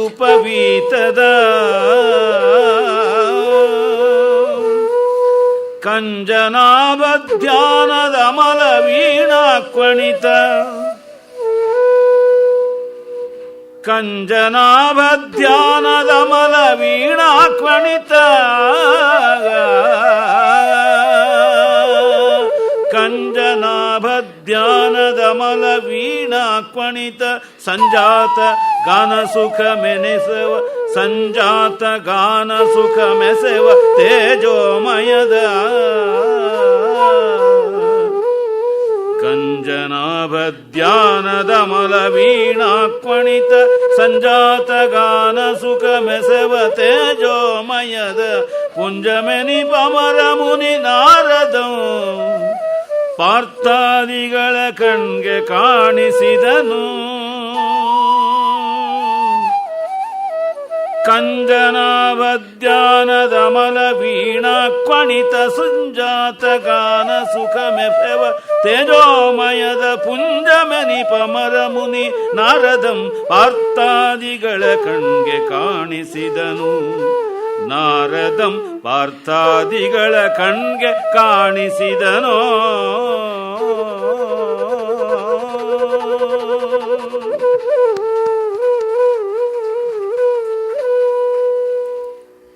ಹಿಂದಿನ ಪದ್ಯದಲ್ಲಿ ಸಾಲಂಕೃತವಾಗಿ ಶ್ಲೇಷಾಲಂಕಾರದಿಂದ ಶ್ಲಿಷ್ಟೋಪಮಾ ರೂಪದಲ್ಲಿ ಕವಿ ನಾರದನ ವರ್ಣನೆ ಮಾಡಿದ. ಈಗ ಅವನನ್ನು ಸ್ವಭಾವೋಕ್ತಿಯಿಂದ ಸುಂದರವಾಗಿ ಕಣ್ಣಿಗೆ ಸಾಕ್ಷಾತ್ಕರಿಸ್ತಾನೆ. ವಿವರಗಳು ಸ್ವಭಾವೋಕ್ತಿಯಲ್ಲಿ ವಿಶೇಷ. ಸೂಕ್ಷ್ಮ ಸ್ವಭಾವ ರಚನೆಯೇ ಸ್ವಭಾವೋಕ್ತಿಯ ಸ್ವಾರಸ್ಯ. ಕೆಂಜಡೆಯ ಸುಲಿಪಲ್ಲ ಚೀರ ಕೃಷ್ಣಾಜಿನದ ಮಂಜುಲ ತುಳಸಿಯ ದಂಡೆಯ ಕೊರಳ ತಾವಡದ ರಂಜಿಸುವ ಪದ್ಮಾಕ್ಷಗಳ ಲಲಿತ ಮೇಖಲೆಯ ಚಾರುತರದ ಉಪವೀತದ ಕಂಜನಾಭಧ್ಯಾನದ ಅಮಲ ವೀಣಾಕ್ಮಣಿತ ಸಂಜಾತ ಗಾನ ಸುಖಂ ಎಸೆವ ತೇಜೋಮಯದ ಪುಂಜ. ಇದು ಆ ಮಹರ್ಷಿಯ ಸ್ವರೂಪ. ಕೆಂಪಗಿರುವ ಜಟಾಜೂಟ, ಎಣ್ಣೆಯನ್ನು ಕಾಣದೇ ಇರತಕ್ಕಂಥದ್ದು, ಹಾಗಾಗಿ ನೆರೆತಿಲ್ಲ, ಅದರಿಂದ ಕೆಂಜಡೆಯಾಗಿದೆ. ಸುಲಿಪಲ್ಲ, ಸ್ಪಷ್ಟವಾಗಿ ಸ್ಫುಟವಾಗಿ ಸ್ವಚ್ಛವಾಗಿ ತೋರುವಂಥ ದಂತಪಂಕ್ತಿಗಳು. ಯತಿಗಳು, ವ್ರತಿಗಳು ಇವರೆಲ್ಲರೂ ಮೂರನ್ನು ಬೆಳ್ಳಗಿಟ್ಟುಕೊಳ್ಬೇಕು ಅಂತ ಧರ್ಮಶಾಸ್ತ್ರ ಹೇಳುತ್ತದೆ. ಅದು ಯಜ್ಞಸೂತ್ರವನ್ನು ಮತ್ತು ಶೋಧಕ ವಸ್ತ್ರವನ್ನು ದಂತಪಂಕ್ತಿಯನ್ನು ಅಂತ. ಜನಿವಾರ ಬೆಳ್ಳಗಿರಬೇಕಂತೆ, ತುಂಬ ಅಪರೂಪ ಅದು. ಆಮೇಲೆ ನೀರನ್ನು ಶೋಧನೆ ಮಾಡಿಕೊಂಡು ಕುಡಿಯಬೇಕು ಅಂತ. ಅದು ವಸ್ತ್ರಪೂತಂ ಪಿಬೇಜ್ಜಲಂ ಅಂತ ಮನುವಿನ ಮಾತು ಉಂಟು. ಆಮೇಲೆ ದಂತವನ್ನು ಶುದ್ಧವಾಗಿಟ್ಟುಕೊಳ್ಬೇಕಂತೆ, ಸಿತಾ ದಂತಾಹ ಈ ತರಹ. ಹಾಗೆ ಸುಲಿಪಲ್ಲ ಚೀರ ಕೃಷ್ಣಾಜಿನದ, ಹೆಗಲ ಮೇಲೆ ಕೃಷ್ಣಾಜಿನ ಉಂಟು, ನಡುವಿನಲ್ಲಿ ಚೀವರ ಅಂದರೆ ನಾರಿನ ಬಟ್ಟೆ ಉಂಟು. ಇನ್ನು ಸುಂದರವಾದ ದಂಡೆ ತುಳಸಿಯ ಮಾಲೆ ಕೊರಳಿನಲ್ಲಿ ಇದೆ. ಅದು ತುಳಸಿಯ ಮಾಲೆ ತುಳಸಿ ದಳದ ಮಾಲೆಯೋ ತುಳಸಿ ಮಣಿಮಾಲೆಯೋ ಅದನ್ನು ಹೇಳಿಲ್ಲ. ತುಳಸಿ ಮಣಿಮಾಲೆ ಅಥವಾ ದಂಡೆಯೋ ಆಗಿರಬಹುದು. ಇನ್ನು ರಂಜಿಸುವ ಪದ್ಮಾಕ್ಷಗಳ ಕಮಲದ ಬೀಜಗಳ ಅಕ್ಷಮಾಲೆ ಇದೆ ಅಂತ. ಯಾರು ಮೋಕ್ಷವನ್ನು ಬಯಸ್ತಾರೆ ಅವರು ಕಮಲ ಬೀಜಗಳ ಜಪಮಾಲೆಯನ್ನು ಜಪ ಮಾಡಬೇಕು ಅಂತ ಆಗಮಗಳಲ್ಲಿ ಬರುತ್ತದೆ. ಹಾಗೆ ಲಲಿತ ಮೇಖಲೆ, ನಾರದರು ಬ್ರಹ್ಮಚಾರಿಯಾಗಿ ಮೇಖಲೆಯನ್ನು ಮುಂಜಾ ಅನ್ನುವ ಹುಲ್ಲಿನಿಂದ ಮಾಡಿದ ಮೌಂಜಿ ಮೇಖಲೆಯನ್ನು ಧರಿಸಿ ಚಾರು ಥರದ ಉಪವೀತದ ಯಜ್ಞಸೂತ್ರ ಇದೆ ಹೆಗಲ ಮೇಲೆ. ಕಂಜನಾಭ ಧ್ಯಾನ, ನಾರಾಯಣನ ಧ್ಯಾನ ಮಾಡ್ತಾ ಇದ್ದಾರೆ. ವೀಣಾಕ್ವಣಿತ ಸಂಜಾತ ಗಾನಸುಖ ಮತ್ತು ವೀಣಾ ದಂಡಿಯನ್ನು ನಡುವಿಗೆ ಕಟ್ಟಿಕೊಂಡಿದ್ದಾರೆ ಮತ್ತು ಅದನ್ನು ಮೀಟಿಕೊಂಡು ಗಾನವನ್ನು ಮಾಡ್ತಾ ಇದ್ದಾರೆ. ಇದು ಗಾಯಕಿ ಪದ್ಧತಿಯ ವೀಣಾವಾದನ ಅಂತ ಹಿಂದೆ ಅದೇ ಬಳಕೆಯಲ್ಲಿದ್ದದ್ದು ಅಂತ ಗೊತ್ತಾಗುತ್ತದೆ. ವೀಣೆಯನ್ನು ನುಡಿಸಿ ಹಾಡಿಕೊಂಡು ಮಾಡ್ತಾ ಇದ್ದದ್ದು ಇತ್ತು. ಹಾಗೆ ಮಾಡ್ತಾ ಇರುವ ತೇಜೋಮಯ ಪುಂಜ, ಜ್ಯೋತಿರ್ಮಯ ರೂಪ ಅಂತ. ನಮ್ಮ ಮಾಘಕವಿ ಹೇಳ್ತಾನೆ, ಶ್ರೀಪತಿ ಶ್ರೀಂ ಅಭಿಶಾಸಿತು ಜಗತ್ ಜಗನ್ನಿವಾಸೋ ವಸುದೇವ ಸದ್ಮನಿ ವಸಂತದರ್ಶಾವತರಂತ ಮಂಬರಾತ್ ಹಿರಣ್ಯ ಗರ್ಭಾಂಗ ಭುವಂ ಮುನಿಂ ಹರಿಹಿ ಅಂತ ನಾರಾಯಣ ಅವತಾರವಾಗಿ ಬಂದು ಕೃಷ್ಣನಾಗಿದ್ದಾನೆ. ಆಗ ಅವನು ತನ್ನ ಅರಮನೆಯ ಮೇಲೆ ಒಮ್ಮೆ ನೋಡಿದಾಗ ಮೇಲಿಂದ ಒಂದು ಜ್ಯೋತಿಷ್ಪುಂಜ ಇಳಿದು ಬರ್ತಾ ಇತ್ತು. ಅದೇನು ಅಂತ ಆಶ್ಚರ್ಯಪಟ್ಟುಕೊಂಡ್ರು ಜನ. ಆಮೇಲೆ ಅದು ಒಂದು ಮಾನವಾಕೃತಿಯಾಗಿ ಮತ್ತು ಅದು ಪುರುಷಾಕೃತಿ ಅಂತ ಆಗಿ ಆಮೇಲೆ ನೋಡಿದಾಗ ಅದು ನಾರದ ಅಂತ ಸುಪರಿಚಿತವಾಯಿತು ಅಂತ. ದೂರದ ಬೆಳಕಿನ ಪುಂಜ ಮಾನವಾಕೃತಿ ಮತ್ತು ಪುರುಷಾಕೃತಿ ಮತ್ತು ನಾರದಾಕೃತಿ ಅಂತ ಹತ್ತತ್ರ ಬಂದು ಸ್ಫುಟವಾಯಿತು ಅಂತಾರಲ್ಲ, ಹಾಗೆ ಇಳಿದು ಬಂದದ್ದು ಅನ್ನುವ ಸ್ವಾರಸ್ಯ ಪಂಪ ಹೇಳ್ತಾನೆ. ಅದನ್ನೇ ಕುಮಾರವ್ಯಾಸ ಮತ್ತು ಇಲ್ಲಿ ಆ ಸೂಚನೆ ಉಂಟು. ಹೀಗೆ ನಾರದ ಅರ್ಜುನ ಮೊದಲಾದವರಿಗೆಲ್ಲ ಕಾಣಿಸಿಕೊಂಡು ನಿಮ್ಮ ಈ ಕುದುರೆಯನ್ನು ಕೊಂಡೊಯ್ದದ್ದು ಇನ್ಯಾರೂ ಅಲ್ಲ, ಸಾಕ್ಷಾತ್ತಾಗಿ ಪರಮ ಭಾಗವತೋತ್ತಮ ವಿಷ್ಣವಾಗ್ರಣಿ ಅಂತ ಹೆಸರಾದ ಚಂದ್ರಹಾಸನ ಮಕ್ಕಳು. ಅವನಿಗೆ ಗೊತ್ತಿಲ್ಲ ಚಂದ್ರಹಾಸನಿಗೆ ವಿಷಯ ಅಂತ ಹೇಳ್ತಾರೆ. ಹಾಗಾಗಿ ಕುಂತಳಪುರಕ್ಕೆ ಕಲಿ ಚಂದ್ರಹಾಸಾಖ್ಯ ನರನಲ್ಲಿಗೆ ಆ ನೃಪಂ ಕಟ್ಟಿಕೊಂಡಿಹನೆಂದನು ನಾರದ ಹೇಳ್ತಾನೆ. ಮತ್ತು ಆ ಸ್ವಾರಸ್ಯವನ್ನು ತಿಳಿಸ್ತಾನೆ. ಅದನ್ನು ನಾವು ನೋಡೋಣ. ನಾರದ ಚಂದ್ರಹಾಸನ ಮಹಾತ್ಮ್ಯ ಸ್ವಾರಸ್ಯವನ್ನು ಹೇಳ್ತಾನೆ.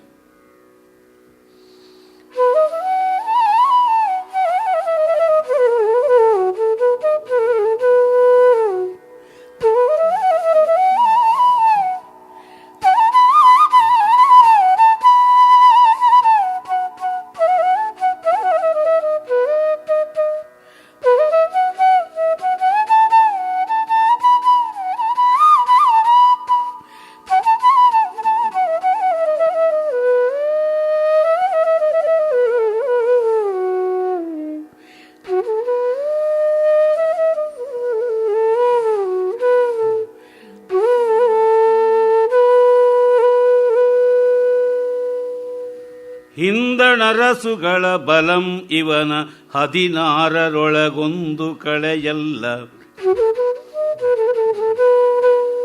ಹಿಂದಣರಸುಗಳ ಬಲಂ ಇವನ 16ರೊಳಗೊಂದು ಕಳೆಯಲ್ಲ. ಇವಂ ಪರಮ ವೈಷ್ಣವಂ ಇವನ ಮುಂದೆ ಅದಟರಂ ಕಾಣೆನ್ ಆಗವದೊಳೀತನ ಚರಿತ್ರಂ ಅತಿ ಚಿತ್ರಮಂದು. ಪರಮ ವೈಷ್ಣವನಿವನ್ ಇವನ ಮುಂದೆ ಅದಟರಂ ಕಾಣೆನಾಗವದೊಳ್ ಈತನ ಚರಿತ್ರಂ ಅತಿ ಚಿತ್ರಮೆಂದು. ಮಂದಸ್ಮಿತದೊಳಾತ ಬೋಧನಂ ಪೇಳ್ದೊಡೆ ಇವನ ಮುಂದೆ ಅದಟರಂ ಕಾಣೆನಾಗವದೊಳ್ ಈತನ ಚರಿತ್ರಂ ಅತಿ ಚಿತ್ರಮೆಂದು. ಮಂದಸ್ಮಿತದೊಳಾತ ಬೋಧನಂ ಪೇಳ್ದೊಡೆ ಪುರಂದರಾತ್ಮಜನ್ ಅವನ ವರ್ತನನು. ಪುರಂದರಾತ್ಮಜನ್ ಅವನ ವರ್ತನವನಾದ್ಯಂತದಿಂದೆನಗೆ ವಿಸ್ತರಿಸಬೇಳುವುದು. ಅವನ ವರ್ತನವನಾದ್ಯಂತದಿಂದ ಎನಗೆ ವಿಸ್ತರಿಸಿವೇಳುವುದೆಂದೆನಲ್. ಅರ್ಜುನಂಗೆ ಆತಪೋನಿಧಿ ನುಡಿದನು. ಅರ್ಜುನಂಗೆ ಆತಪೋನಿಧಿ ನುಡಿದನು.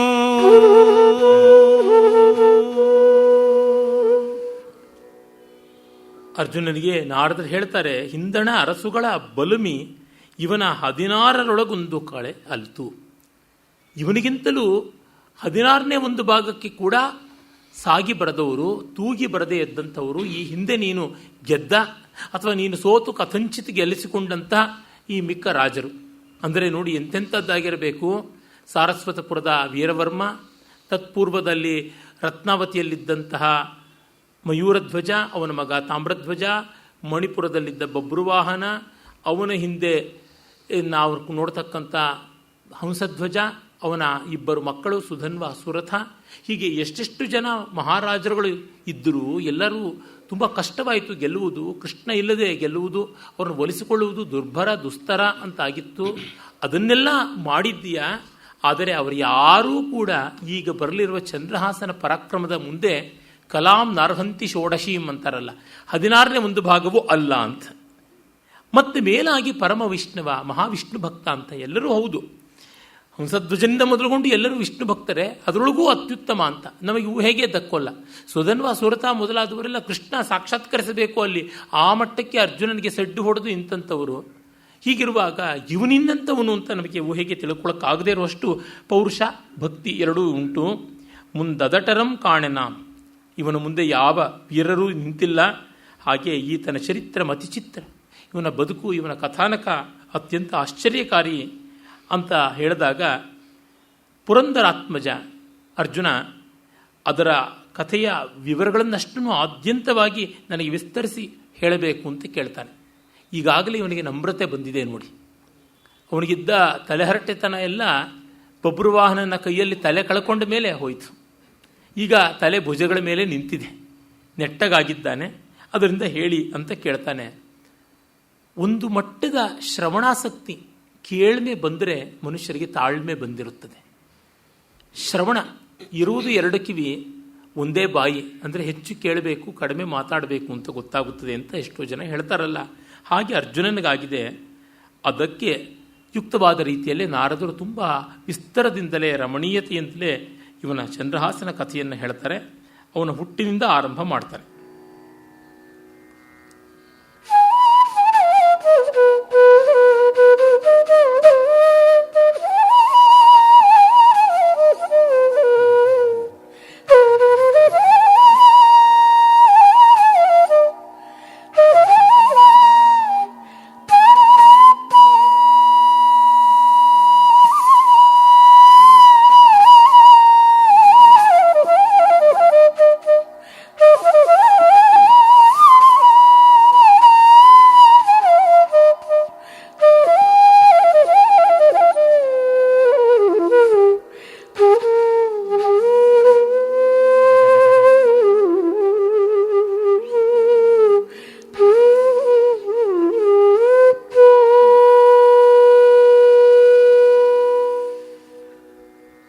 ಸಮಯ ಮಲ್ಲಿದು ನಿನಗೆ ಪಾರ್ಥ, ಸಮಯ ಮಲ್ಲಿದು ನಿನಗೆ ಪಾರ್ಥ, ಸಿಕ್ಕಿರ್ದಪವು ವಿಮಲ ಮುಖವಾಜಿಗಳು. ಪಾರ್ಥ ಸಮಯ ಮಲ್ಲಿದು ನಿನಗೆ ಸಿಕ್ಕಿರ್ದಪು ವಿಮಲ ಮುಖವಾಜಿಗಳು. ಚಿಂತಿಸುತಿಹಂ ಮಹೀರಮಣನ್, ಚಿಂತಿಸುತಿಹಂ ಮಹೀರಮಣನ್ ಇವ ಪುರದೊಳ್ಯನೆ. ಸಮಯಮಲ್ಲಿದು ಚಿಂತಿಸುತಿಹಂ ಮಹೀರಮಣನಿವ ಪುರದೊಳ್ಯನೆ. ಪಲುಗುಣಂ ನರರ ಬಾಳ್ ಚಿರಕಾಲಮಿಪ್ಪುದಿಲ್ಲ, ನರರ ಬಾಳ್ ಚಿರಕಾಲಮಿಪ್ಪುದಿಲ್ಲ. ಭ್ರಮೆಯಿಂದ ಕೇಳದಿರಬಹುದೇ ವೈಷ್ಣವ ಕಥೆಯನ್, ಭ್ರಮೆಯಿಂದ ಕೇಳದಿರಬಹುದೇ ವೈಷ್ಣವ ಕಥೆಯನ್. ಅಮಮ ತನಗಾವ ಪೊಳ್ತು ಭಯ ಬಲ ಮಧ್ಯದೊಳ್, ಅಮಮ ತನಗಾವ ಪೊಳ್ತು ಭಯ ಬಲ ಮಧ್ಯದೊಳ್. ಕಮಲಾಕ್ಷನೊರೆದ ಗೀತಾಮೃತವನಾಲಿಸಿದನ್. ವೈಷ್ಣವ ಕಥೆಯ ನಮಮ ತನಗಾವ ಪೊಳ್ತು ಭಯ ಬಲ ಮಧ್ಯದೊಳ್.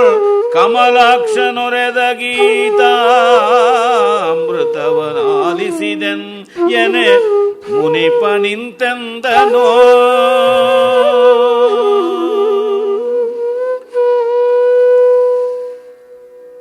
ದೊಡ್ಡವರು, ಜ್ಞಾನಿಗಳು, ವಿವೇಕಿಗಳು ಅಂತ ಹೆಸರಾದವರು ಸಾಮಾನ್ಯವಾಗಿ ಶ್ರೋತೃಗಳ ಆಸ್ಥೆ ಯಾವ ಮಟ್ಟದ್ದು ಅಂತ ಪರಿಶೀಲನೆ ಮಾಡ್ತಾರೆ. ಅಂದರೆ ಅವರಿಗೆ ನಿಜಕ್ಕೂ ಆಸ್ಥೆ ಇದ್ದರೆ ಹೇಳಬೇಕು. ನಾಪೃಷ್ಟ ಕಸ್ಯಚಿತ್ ಬ್ರೂಯಾತ್ ನಚಾನ್ಯಾಯೇನ ಪೃಚ್ಛತಃ ಅಂತ ಮನು ಹೇಳ್ತಾನೆ. ಕೇಳದೆ ಹೇಳಬಾರ್ದು, ದುರುದ್ದೇಶದಿಂದ ಕೇಳೋರ್ಗೂ ಹೇಳಬಾರ್ದು. ಜಾನನ್ನಪಿಹಿ ಮೇಧಾವಿ ಜಡವಲ್ಲೋಕ ಆಚರೇತ್. ಹಾಗಾಗಿ ಸಮಯವಲ್ತಿದು ಪಾರ್ಥ ನಿನಗೆ. ಅರ್ಜುನ, ನಿನಗೆ ಹೊತ್ತು ಕಥೆ ಕೇಳೋದಕ್ಕೆ ಅವಕಾಶವಿಲ್ಲ. ಯಾಕೆ ಕುದುರೆಗಳ ಗತಿ ಏನು ಅಂತ ಇಲ್ಲ ಇದೆ, ಯುದ್ಧ ಆಗಬೇಕಾಗಿದೆ. ಹಾಗಾಗಿ ಅದರಿಂದಾಗಿ ನೀನು ಯೋಚನೆ ಮಾಡಬೇಡ. ಸಿಕ್ಕಿದಪ್ಪು ವಿಮಲ ಮಖವಾಜಿಗಳು ಚಿಂತಿಸುತ್ತೆಹಂ ಮಹೀರಮಣನ್. ಕುದುರೆಗಳು ಸಿಗಬೇಕಾಗಿದೆ. ಮತ್ತು ನಿಮ್ಮ ಯಜ್ಞಶಾಲೆಯಲ್ಲಿ ಹಸ್ತಿನಾವತಿಯಲ್ಲಿ ಸಾಕ್ಷಾತ್ ಧರ್ಮರಾಜ ಆಲೋಚನೆ ಮಾಡ್ತಾ ಇರ್ತಾನೆ, ನರರ ಬಾಳ್ ಚಿರಕಾಲ ಮಿಪ್ಪುವುದಿಲ್ಲ. ನಮಗೆ ಆಯುಷ್ಯವೂ ದೀರ್ಘಕಾಲ ಇಲ್ಲ, ಅನಂತ ಕಾಲ ನಾವು ಬದುಕೋಲ್ಲ. ಚಂದ್ರಹಾಸನ ಕಥೆ ತುಂಬ ವಿಸ್ತೃತವಾದದ್ದು. ಅಷ್ಟು ಕಥೆ ಕೇಳ್ತಾ ಕೂತ್ಕೊಂಡ್ರೆ ಯಾಗ ಮುಗಿಯೋದಿಲ್ಲ ಅನ್ನುವ ಸೂಚನೆ ಉಂಟು. ಭ್ರಮೆಯಿಂದ ಕೇಳದಿರಬಹುದೇ ವೈಷ್ಣವ ಕಥೆಯನ್ನು ಅಮಮ ತನಗಾವ ಪೊಳ್ತು ಅಭಯಬಲ ಮಧ್ಯದೋಳು ಕಮಲಾಕ್ಷನೊರದ ಉಭಯಬಲ ಮಧ್ಯದೋಳು ಕಮಲಾಕ್ಷನೊರದ ಗೀತಾಮೃತವನ್ನು ಆಲಿಸಿದನ್ ಏನೇ. ಆಗ ಅರ್ಜುನ ಹೇಳ್ತಾನೆ, ಇಲ್ಲ ಇಲ್ಲ, ಈ ಥರ ಎಲ್ಲ ಭ್ರಮೆ ಮಾಡಿಕೊಂಡು ಮಹಾವಿಷ್ಣು ಭಕ್ತನ ಕಥೆ ಕೇಳದೇ ಇದ್ದರೆ ಹೇಗೆ? ಅದೂ ಅಲ್ಲದೆ ಉಭಯಬಲ ಮಧ್ಯದೋಳು ಸೇನೆಯೋರ್ ಉಭಯೋರ್ ಮಧ್ಯೆ ರಥಮ ಸ್ಥಾಪಯ ಮೆಚ್ಚುತ ಅಂತ ಮಾಡಿಸಿಕೊಂಡಲ್ಲ ಹಿಂದೆ. ಆ ಒಂದು ಮಹಾಯುದ್ಧದಲ್ಲಿ ಕುರುಕ್ಷೇತ್ರದಲ್ಲಿ ಯುದ್ಧರಂಗದ ಮಧ್ಯದಲ್ಲಿಯೇ ಭಗವದ್ಗೀತೆಯನ್ನು ಕಮಲಾಕ್ಷನೊರದದ್ದು ಕೃಷ್ಣ ಹೇಳಿದ್ದನ್ನು ಕೇಳಲಿಲ್ವಾ? ಹಾಗಾಗಿ ನನಗೆ ಈ ಕಥೆಯನ್ನು ಕೇಳೋದಕ್ಕೆ ಯಾವ ಕ್ಲೇಶವೂ ಇಲ್ಲ, ನೀವು ಹೇಳಲೇಬೇಕು ಅಂತಂತಾನೆ. ಹಾಗಾಗಿ ಶ್ರೋತೃ ಗೌರವ ಇದೆ. ಆ ಕಾರಣದಿಂದ ಪರವಾಗಿಲ್ಲ, ಅವನು ಕೇಳ್ತಾನೆ ಅಂತ ವಕ್ತೃವಾಗಿ ನಾರದರು ಹೇಳ್ತಾರೆ. ಇವೆಲ್ಲ ಸಣ್ಣ ಪುಟ್ಟ ಸ್ವಾರಸ್ಯಗಳಾದರೂ ತುಂಬ ಮಾರ್ಮಿಕವಾದಂಥವು ಅಂತ ಅನಿಸುತ್ತದೆ.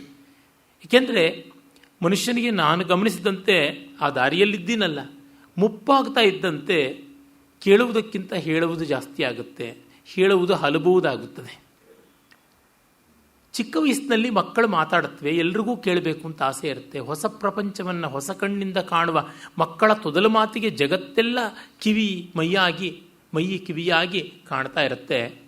ಆದರೆ ಮನುಷ್ಯ ಬೆಳೀತಾ ಇದ್ದಂತೆ ಜಗತ್ತಿಗೆ ಅವನನ್ನು ಕೇಳುವ ಅವಕಾಶ ಕಡಿಮೆ ಆಗುತ್ತದೆ. ಸಾಕು ಹೇಳೋದು ಅಂತಂತ ಬರುತ್ತದೆ. ಮೊದಲು ಯಾರು ಹೇಳಿಸ್ತಾ ಇದ್ರು ಅವರೇ ಸಾಕು ಬಾಯಿ ಮುಚ್ಚಿಸಿ ಅಂತಂತಾರೆ. ಹೀಗಿರುವಾಗ ಕೇಳುವ ಸ್ಥಿತಿ ಇದೆಯಲ್ಲ, ನಾರದರ ಮಾತನ್ನು ಕೇಳೋದಕ್ಕೆ ಅರ್ಜುನನಿಗೆ ಅದು ದೊಡ್ಡದು. ಈ ಎಚ್ಚರ ನಮಗೂ ಇರಬೇಕಾಗುತ್ತದೆ. ಇನ್ನೊಬ್ಬರ ಮಾತನ್ನು ಕೇಳುವ ಪರಿಸ್ಥಿತಿ ನಮ್ಮದಾಗಿರಲಿ. ಭದ್ರಂ ಕರ್ಣೇ ವಿಶೃಣಯಾಮ ದೇವಾಹ ಅಂತ ಅದು ಬಹಳ ಮುಖ್ಯ. ಅದನ್ನು ಕವಿಯಲ್ಲಿ ಧ್ವನಿಸ್ತಾ ಇದ್ದಾನೆ. ಆಯ್ತಪ್ಪ, ನಿನಗಷ್ಟು ಒಪ್ಪಿಗೆ ಇದ್ದರೆ ಹೇಳ್ತೀನಿ, ಇನ್ನೊರವೆನ ಆಲಿಸಾದೊಡೆ ಅಂತ ಆರಂಭ ಮಾಡ್ತಾನೆ.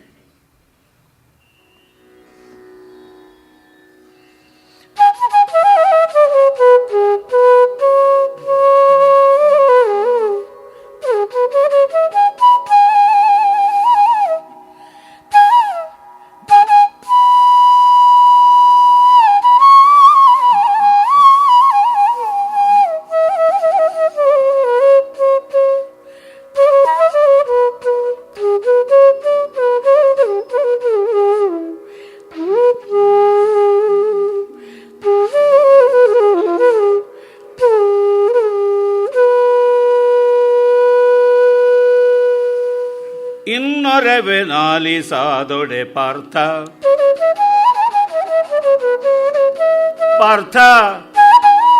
ಆದೊಡೆ ಇನ್ನೊರೆವೆನ್ ಆಲಿಸು. ಧಾರ್ಮಿಕಂ ಮುನ್ನೋರ್ವನುಂಟು ಕೇರಳ ದೇಶದವನಿಪಂ.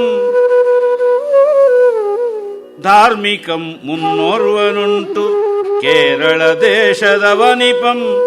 ಸನ್ನುತ ಗುಣೋದಯಂ ಮೇಧಾವಿ ಎಂಬುವಂ ಬಲಯುತಂ. ಸನ್ನುತ ಗುಣೋದಯಂ ಮೇಧಾವಿ ಎಂಬವಂ ಬಲಯುತಂ. ಬಳಿಕವಂಗೆ ತನ್ನ ಪಟ್ಟದ ರಾಣಿಯೊಳ್ ಬಹಳ ಭಾಗ್ಯ ಸಂಪನ್ನನ್. ಬಳಿಕವಂಗೆ ತನ್ನ ಪಟ್ಟದ ರಾಣಿಯೊಳ್ ಬಗಳ ಭಾಗ್ಯ ಸಂಪನ್ನನ್. ಎಡೆದಂಗ್ರಿಗಲು ವೆರಳಾಗಿ ಬಹಳ ಭಾಗ್ಯ ಸಂಪನ್ನನ್. ಎಡದಂಗ್ರಿಗ ಅರುವೆರಳಾಗಿ ದಿವದೊಳು ಉತ್ಪನ್ನನಾದಂ. ಎಡ ಅಂಗ್ರಿಗರುವೆರಳಾಗಿ ದಿವದೊಳು ಉತ್ಪನ್ನನಾದಂ. ಮೂಲ ನಕ್ಷತ್ರದಿಂದ ದಿವದೊಳುತ್ಪನ್ನನಾದಂ. ಮೂಲ ನಕ್ಷತ್ರದಿಂದ ಅರಿಷ್ಟಾಂಶದೊಳ್ ಸುಕುಮಾರನು.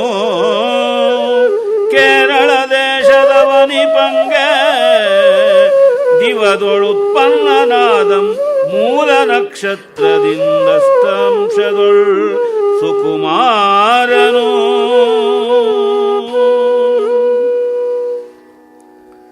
ಹಾಗಿದ್ದರೆ ಕೇಳು ಅಂತ ನಾರದರ ಆರಂಭ ಮಾಡಿ, ಧಾರ್ಮಿಕಂ ಮುನ್ನುವರ್ವನುಂಟು ಕೇರಳ ದೇಶದ ಅವನಿಪಂ. ಧರ್ಮನಿಷ್ಠನಾಗಿದ್ದ ಕೇರಳ ದೇಶದ ರಾಜ ಒಬ್ಬ ಮೇಧಾವಿ ಅಂತ ಇದ್ದ ಅಂತ ಹೇಳ್ತಾನೆ.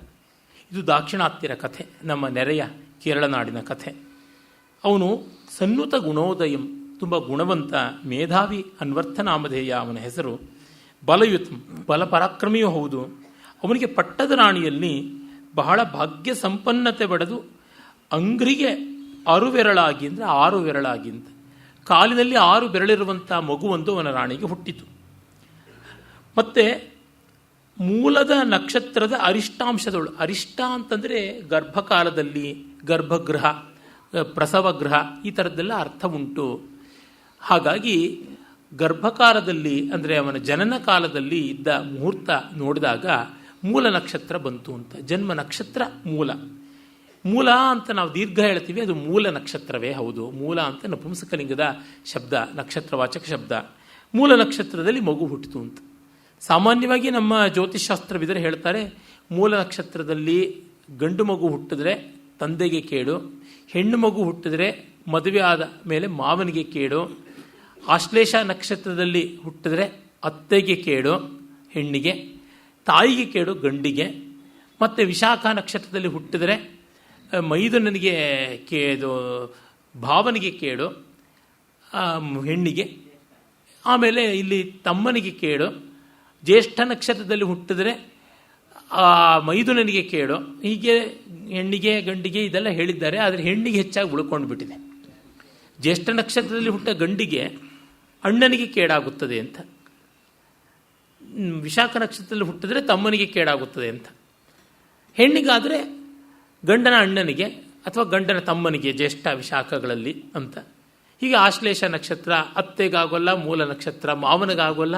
ನೋಡಿದ್ರೆ ಪ್ರಾಸಬದ್ಧವಾಗಿದೆ ಅನ್ಸುತ್ತೆ. ಜ್ಯೇಷ್ಠ ನಕ್ಷತ್ರ ಜ್ಯೇಷ್ಠ ಪುತ್ರನಿಗಾಗೋಲ್ಲ.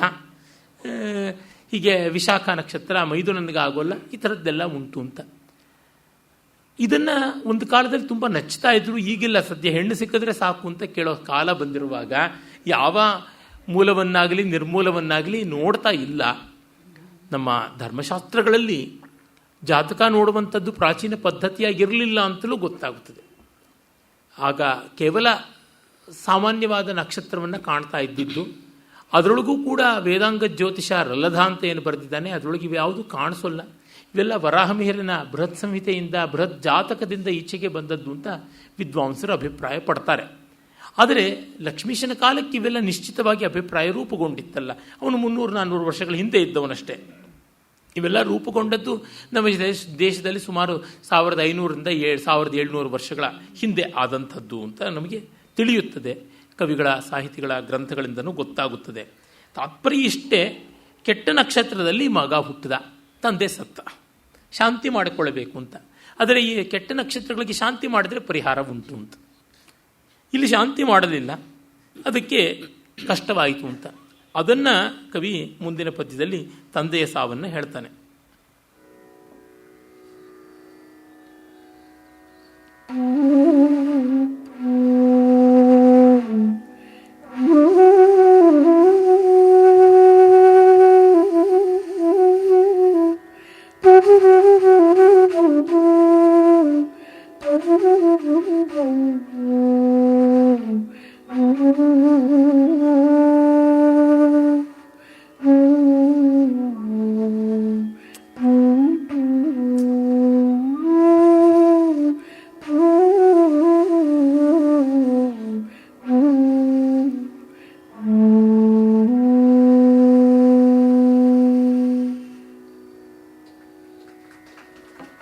ಪುತ್ರೋತ್ಸವಂ ಮಾಡಿ ಕೆಲವು ದಿನ ಮಿರೆ,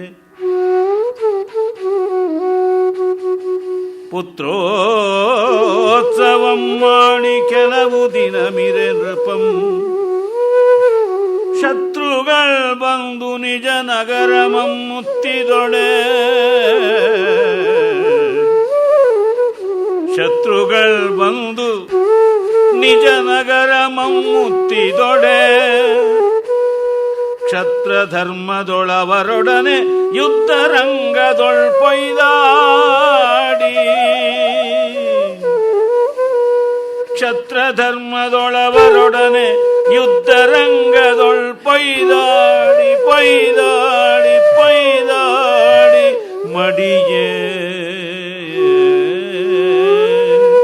ಯುದ್ಧ ರಂಗದೊಳ್ಪೊಯ್ದಾಡಿ ಮಡಿಯೇ ಕೇಳ್ದು ಚಿತ್ರಭಾನು ಪ್ರವೇಶಂ ಗೈದಳಂದು ಶತಪತ್ರ ಲೋಚನೆ ಪತಿವ್ರತೆಯಾಗಿ ಬಳಿಕ ಚಿತ್ರಭಾನು ಪ್ರವೇಶಂ ಗೈದಳಂದು ಶತಪತ್ರ ಲೋಚನೆ ಪತಿವ್ರತೆಯಾಗಿ ಬಳಿಕ ಆಧರಿತ್ರೀಶ್ವರನ ರಾಜ್ಯಮಂ ತೆಗೆದುಕೊಂಡ ಹಿತರಾಳ್ದ ಧರಿತ್ರೀಶ್ವರನ ರಾಜ್ಯಮಂ ತೆಗೆದುಕೊಂಡು ಅಹಿತರಾಳ್ದರ್ ಅದನ್ನೇ ವೇಳ್ವೆನೋ ಅದನ್ನೇ ವೇಳ್ವೆನೋ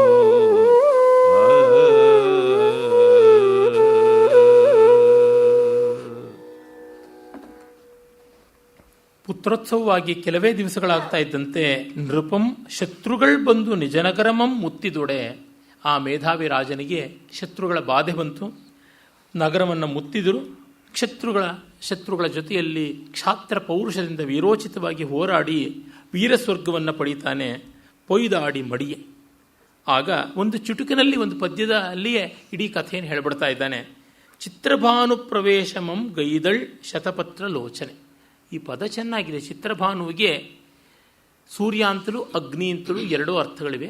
ಇಲ್ಲಿ ರಾಜ ಚಿತ್ರಭಾನು ಪ್ರವೇಶ ಮಾಡದ ಅಂದರೆ ಸೂರ್ಯಮಂಡಲ ಭೇದಿಸಿಕೊಂಡು ವೀರಸ್ವರ್ಗ ಪಡೆದರೆ, ರಾಣಿ ಚಿತ್ರಭಾನು ಪ್ರವೇಶ ಮಾಡಿದಳು ಅಂತಂದರೆ ಅಗ್ನಿ ಪ್ರವೇಶ ಮಾಡಿ ಸಹಗಮನ ಮಾಡಿದಳು ಅಂತ ತಾತ್ಪರ್ಯ. ಅವಳು ಸಹಗಮನ ಮಾಡ್ತಾಳೆ. ಆ ಕಾಲದ ಒಂದು ವಿಶೇಷ ಯುಗಧರ್ಮವೇ ಆಗಿತ್ತು.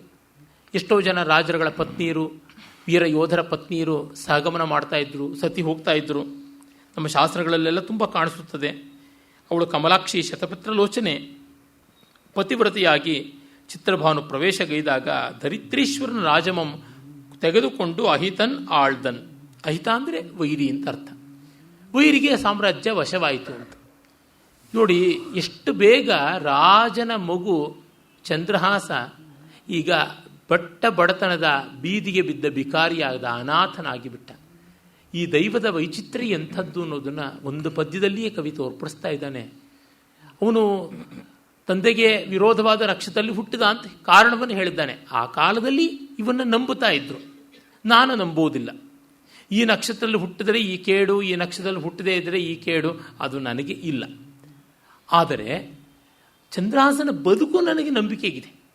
ಚಂದ್ರಹಾಸ ಹಾಗೆ ಬದುಕಿದ್ದಾನೋ ಬಿಟ್ನೋ, ಬದುಕಂತೂ ಹೀಗಾಗುತ್ತದೆ.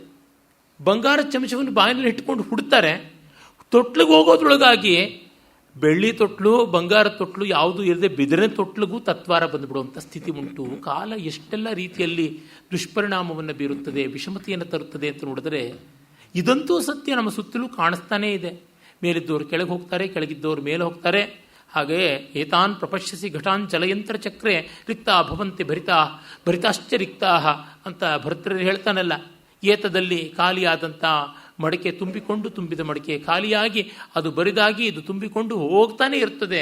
ಆ ರೀತಿ ಸಿರಿಗಳು ಹೋಗ್ತಾನೆ ಇರುತ್ತೆ. ಸುರಚಾಪಂಬೋಲೆ ವಿದ್ಯುಲ್ಲತೆಗಳ ತೆರೆಬೋಲ್ ಮಂಜುಬೋಲ್. ಸಿರಿ ಯಾರಿಗೂ ಕೂಡ ನಿರತಕ್ಕಂಥದ್ದಲ್ಲ ಅಂತ 1300 ವರ್ಷಗಳ ಕೆಳಗೆ ಶ್ರವಣಬೆಳಗೊಳದ ಶಾಸನ ಹೇಳಿಬಿಡುತ್ತೆ. ಇದನ್ನು ಕಂಡಾಗ ನಮಗೆ ಈ ಬದುಕಿನ ವೈಚಿತ್ರ್ಯದಲ್ಲಿ ಗಟ್ಟಿ ಉಳಿಯುವುದು ಯಾವುದು ಅದನ್ನು ನೋಡಿದಾಗ ಭಕ್ತಿ ಜ್ಞಾನ ವೈರಾಗ್ಯಗಳಲ್ಲದೆ ಮತ್ತಾವುದೂ ಅಲ್ಲ ಅನ್ನುವುದು ಕವಿಯ ಇಂಗಿತ. ತಂದೆ ತಾಯಿಗಳಿಬ್ಬರು ಹೋದರು. ಆಗ ಆ ಮಗುವನ್ನು ಒಬ್ಬ ದಾದಿ ಸಾಕ್ತಾಳೆ. ಆ ಪದ್ಯವನ್ನು ನಾವು ಕೇಳೋಣ.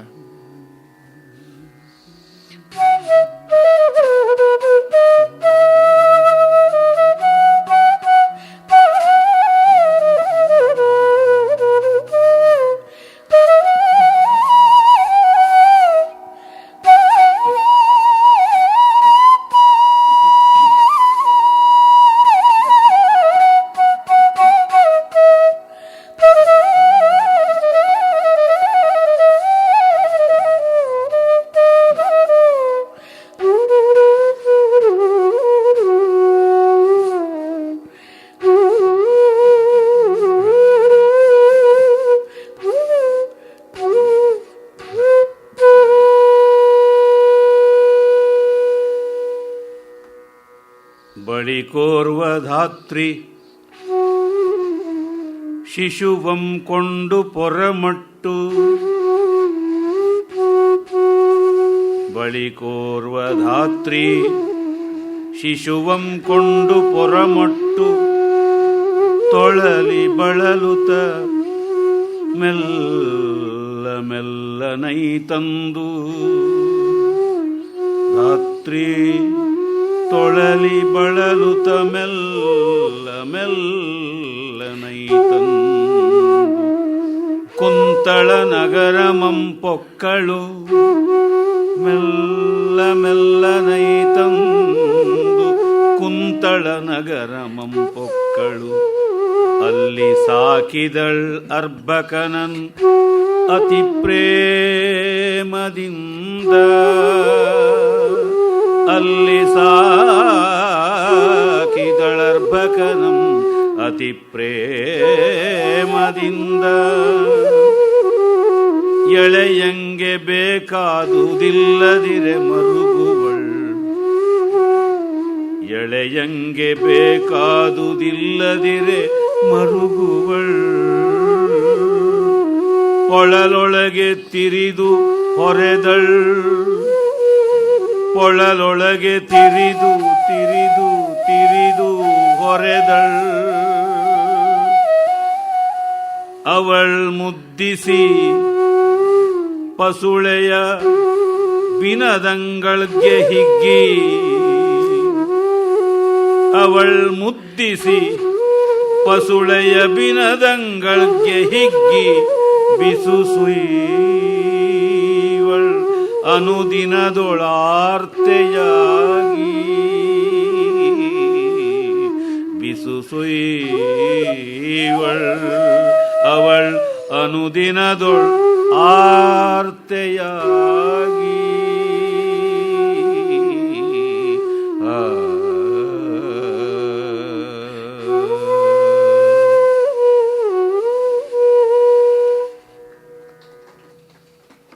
ಆ ದಾಸಿ ಅವಳಿಗೆಷ್ಟು ನಿಯತ್ತು.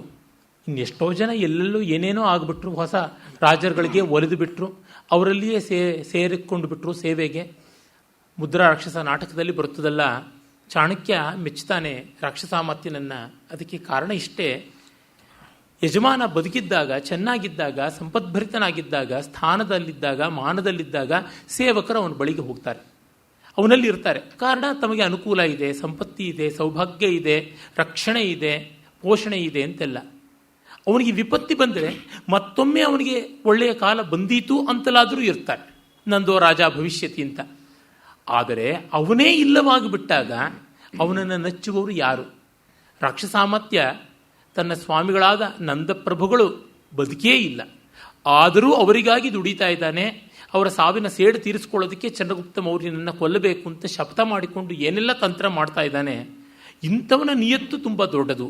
ಅಂಥವನನ್ನು ಚಂದ್ರಗುಪ್ತನಿಗೆ ಅನುರಕ್ತನಾಗಿರುವಂತೆ ಮಾಡಿ ಅವನನ್ನು ಚಂದ್ರಗುಪ್ತ ಮೌರ್ಯನ ಮಹಾಮಂತ್ರಿ ಮಾಡಿದರೆ ತನ್ನ ಕೆಲಸ ಸಾರ್ಥಕವಾಗುತ್ತದೆ, ತನ್ನ ಉದ್ದೇಶ ಈಡೇರುತ್ತದೆ ಅಂತ ಚಾಣಕ್ಯನ ಆಸ್ಥೆ, ಚಾಣಕ್ಯನ ಉದ್ದೇಶ. ಇದನ್ನು ಕಂಡಾಗ ಈ ಧಾತ್ರಿ ದಾದಿ ಪಾಪ, ಅವಳು ಯಾರ ಹೆಸರೂ ಹೇಳಿಲ್ಲ ಕವಿ. ಒಡೆಯ ಸತ್ತ, ಒಡತಿ ಸತ್ತಳು, ರಾಜ್ಯವೆಲ್ಲ ಶತ್ರುಗಳ ಪಾಲಾಯಿತು. ಆದರೆ ಈ ಎಳೆ ಬೊಮ್ಮಟೆ 8-10 ದಿವಸ ಆಗಿದ್ದಿರಬೇಕು. ಅಂಥ ಮಗು ಅಸಹಾಯಕವಾಗಿ ಶತ್ರುಗಳ ಕೈಗೆ ಸಿಕ್ಕಿ ಸತ್ತೇ ಹೋಗ್ಬಿಡ್ತದೆ. ಯಾಕೆಂದರೆ ಶತ್ರುಗಳಿಗೆ ಶತ್ರುಶೇಷ ಋಣಶೇಷ ಇರಬಾರದು ಅಂತ, ತಮ್ಮ ವಿರೋಧ ಪಕ್ಷದ ಒಂದು ಭ್ರೂಣವೂ ನಿಲ್ಲಬಾರದು ಅಂತ ಕೊಳ್ತಾರೆ.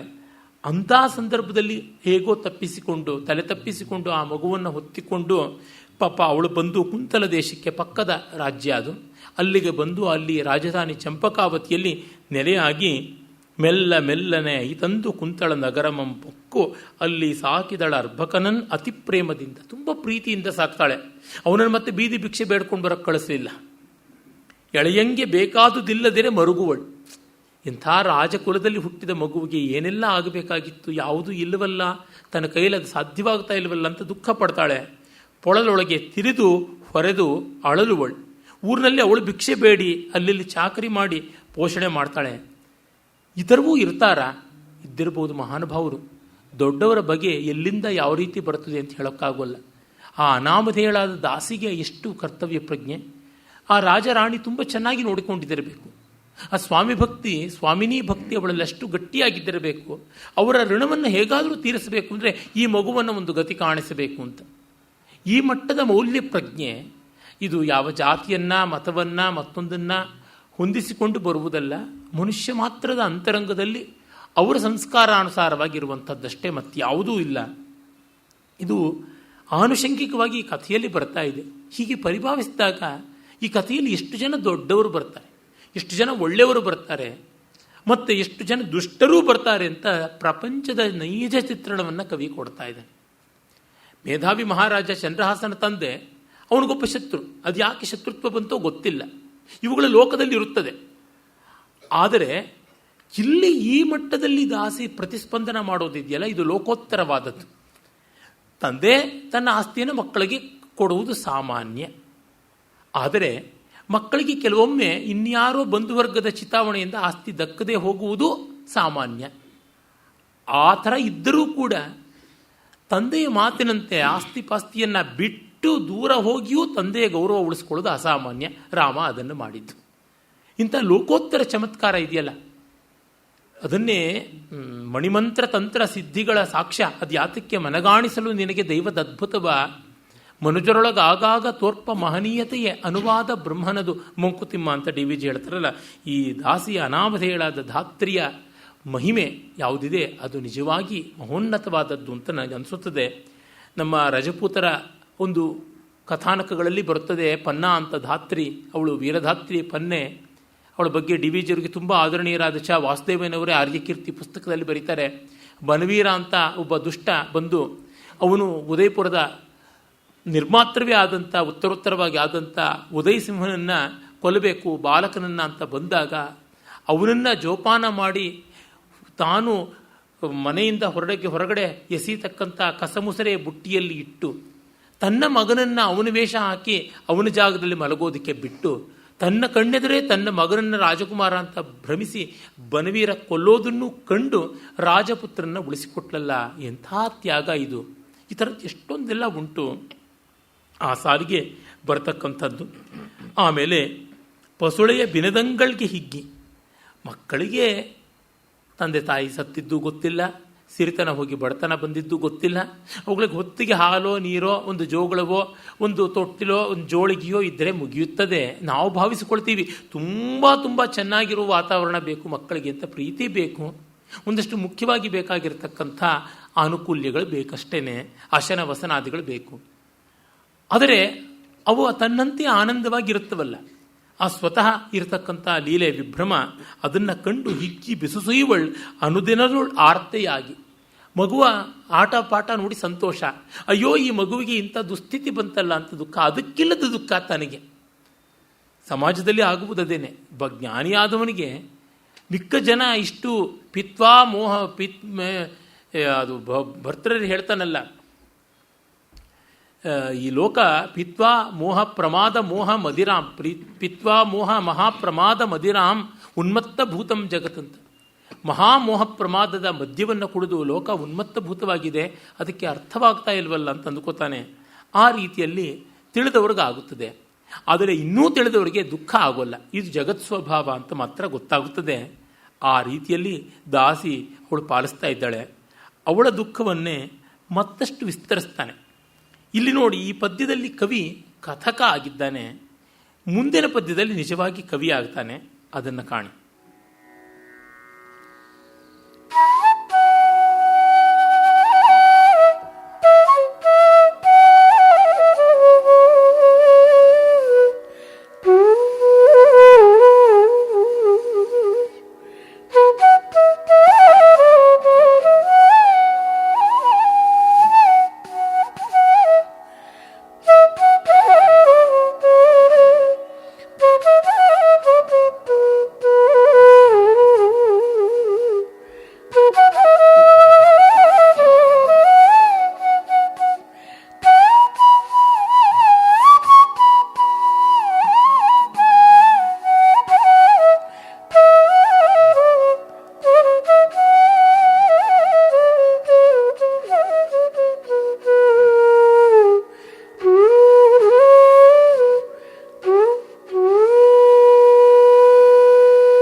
ಇಡೆ ತೊಟ್ಟಿಲಿಲ್ಲ ಆಡಿಸುವರಿಲ್ಲ ನಿನಗೆ. ಇಡೆ ತೊಟ್ಟಿಲಿಲ್ಲ ಆಡಿಸುವರಿಲ್ಲ ನಿನಗೆ. ಪೊಂದೊಡಿಗೆ ಇಲ್ಲ ಇರೆ ನಿಳಯವಿಲ್ಲ. ಪೊಂದೊಡಿಗೆ ಇಲ್ಲ ಇರೆ ನಿಳಯವಿಲ್ಲ. ಬಿಡದೆಯರೆವ ನೀರ್ ಕುಡಿವಾಲ್ಗಳ್ ಎಣ್ಣೆ ಬೆಣ್ಣೆಗಳಿಲ್ಲ. ಬಿಡದೆಯರೆವ ನೀರ್ ಕುಡಿವಾಲ್ಗಳ್ ಎಣ್ಣೆ ಬೆಣ್ಣೆಗಳಿಲ್ಲ. ಲಾಲಿಸಿ ನಲಿವ ತಂದೆ ತಾಯಿಗಳಿಲ್ಲ. ಲಾಲಿಸಿ ನಲಿವ ತಂದೆ ತಾಯಿಗಳಿಲ್ಲ. ಪೊಡವಿಪತಿ ಕೇರಳಾಧೀಶ್ವರಂ ಪರಕೆಯೊಳ್ ಪಡೆದ ನಿದಕೀಗ ನಿನ್ನಂ ನೋಡುವ ಎನ್ನ ಕಣ್ಣೊಡೆಯದ ಕಟಕಟ. ಪೊಡವಿಪತಿ ಕೇರಳಾಧೀಶ್ವರಂ ಪರಕೆಯೊಳ್ ಪಡೆದನ್ ಇದಕೀಗ ನಿನ್ನಂ ನೋಡುವ ಎನ್ನ ಕಣ್ಣೊಡೆಯದ ಕಟಕಟ ಎಂದು ಬಿಸುಸುಯ್ದು ಅಳದು ಮರುಗುವಳಾಕೆ ದಿನ ದಿನದೊಳು. ದಿನ ದಿನದೊಳು ಆಕೆ ಮರುಗುವಳು. ಬಿಸುಸುಯ್ದು ಅಳದು ಮರುಗುವಳು.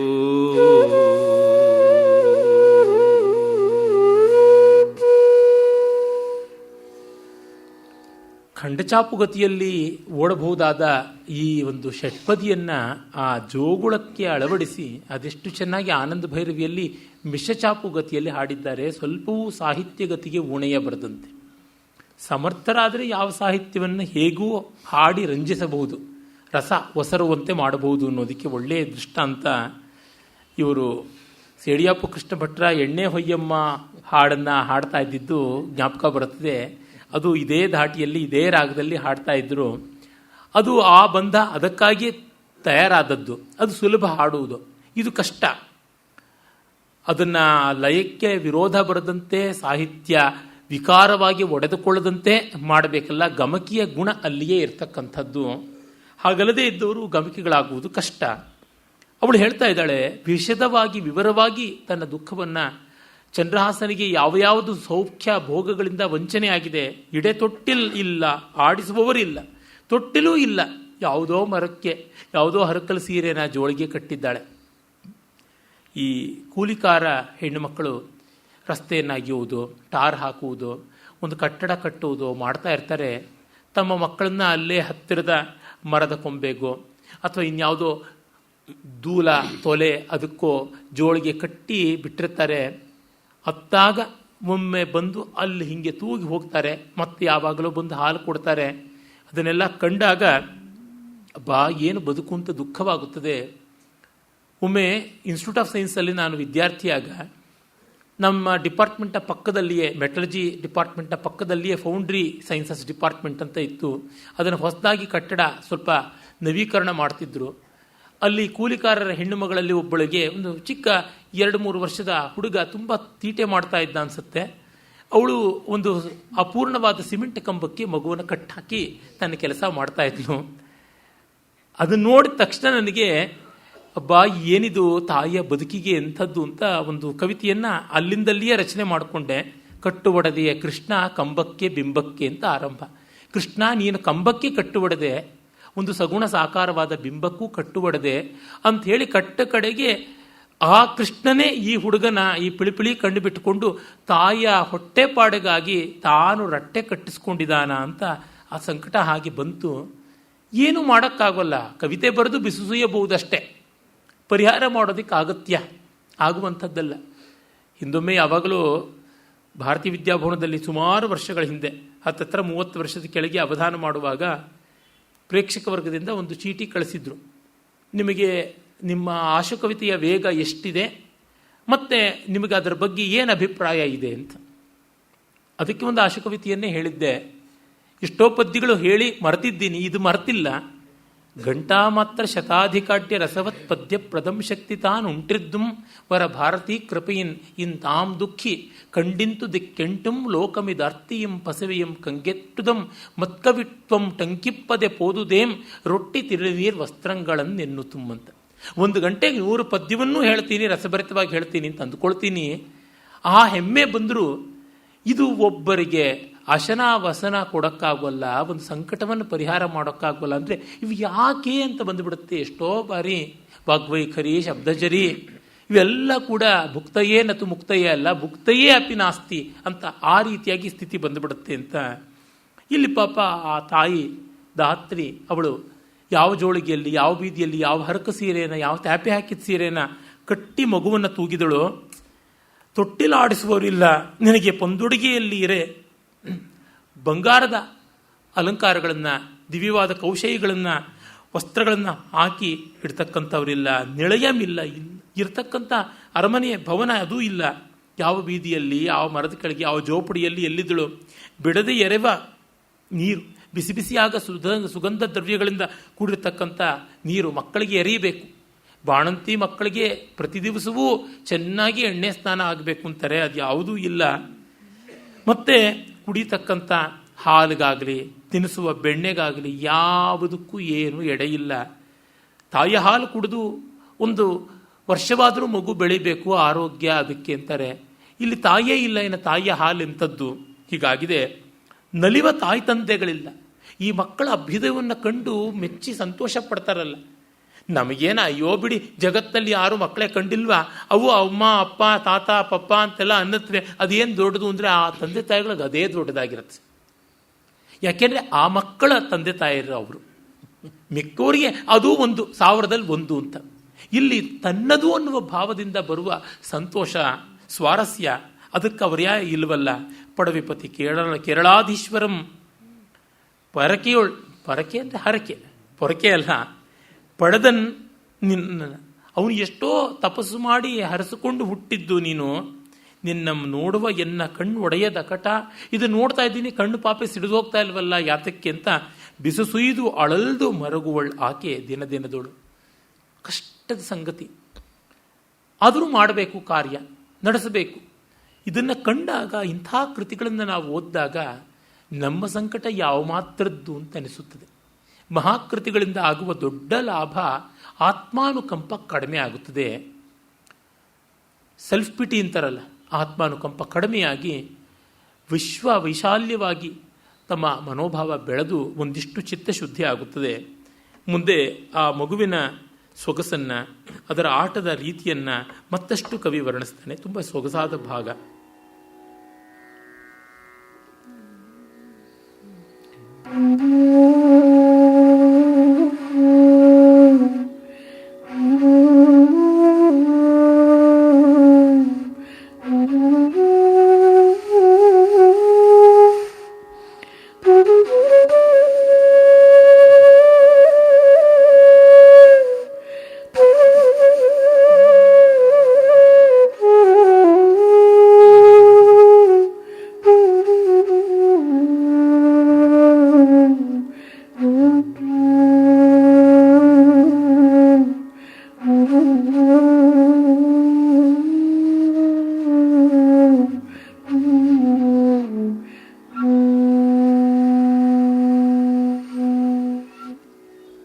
ಮೊಳೆವಲ್ಲು ಉಗುವ ಜೊಲ್ಲು ದಟ್ಟಡಿ ತೊದಲ್ವ ನುಡಿ. ಮೊಳೆವಲ್ಲು ಉಗುವ ಜೊಲ್ಲು ದಟ್ಟಡಿ ತೊದಲ್ವ ನುಡಿ. ತೊಳಗುತಿಗ ಸೊಬಗು, ತೊಳಗುತಿಗ ಸೊಬಗು ಮೆರೆವ ನಗೆ ಮೊಗದ ಬಗೆ. ಮೆರೆವ ನಗೆ ಮೊಗದ ಬಗೆ ಪೊಳೆವ ಕಣ್ಣು ಮಿಸುಪ ನುಂಗಪ್ಪಿದ ಮಿಸುಪ ನುಂಕದಪಿನ ಎಣೆ ಚಲ್ವ ಪಣೆ ಪೊಳೆವ ಕಣ್ ಮಿಸುಪ ನುಂಕದಪಿನ ಎಣೆ ಚಲ್ವ ಪಣೆ ಕುರುಳೋ ಅಂಬೆಗಾಲಂ ಸುಳಿನಾಭಿ ಮಿಗೆ ಶೋಭಿಪ ಅದರದೆಡೆ ಬಟ್ಟ ತೊಡೆ ನಳಿ ತೋಳ್ ಹಿಡಿದ ಧೂಳಿ ಸೊಗಯಿಸುವ ವರ ಶಿಶುವ ಸುಳಿನಾಭಿ ಮಿಗೆ ಶೋಭಿಪ ಅದರದೆಡೆ ಬಟ್ಟ ತೊಡೆ ನಳಿ ತೋಳಿಡಿದ ಧೂಳಿ ಸೊಗಯಿಸುವ ವರ ಶಿಶುವನು ನಲಿದಾಡಿಸುವ ರೂಢಿಯಿಲ್ಲ ವರ ಶಿಶುವ ನಲಿದಾಡಿಸುವ ರೂಢಿಯಿಲ್ಲೆಂದು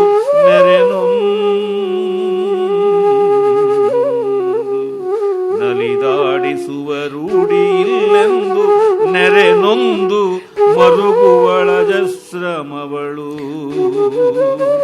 ಮರುಗುವಳು.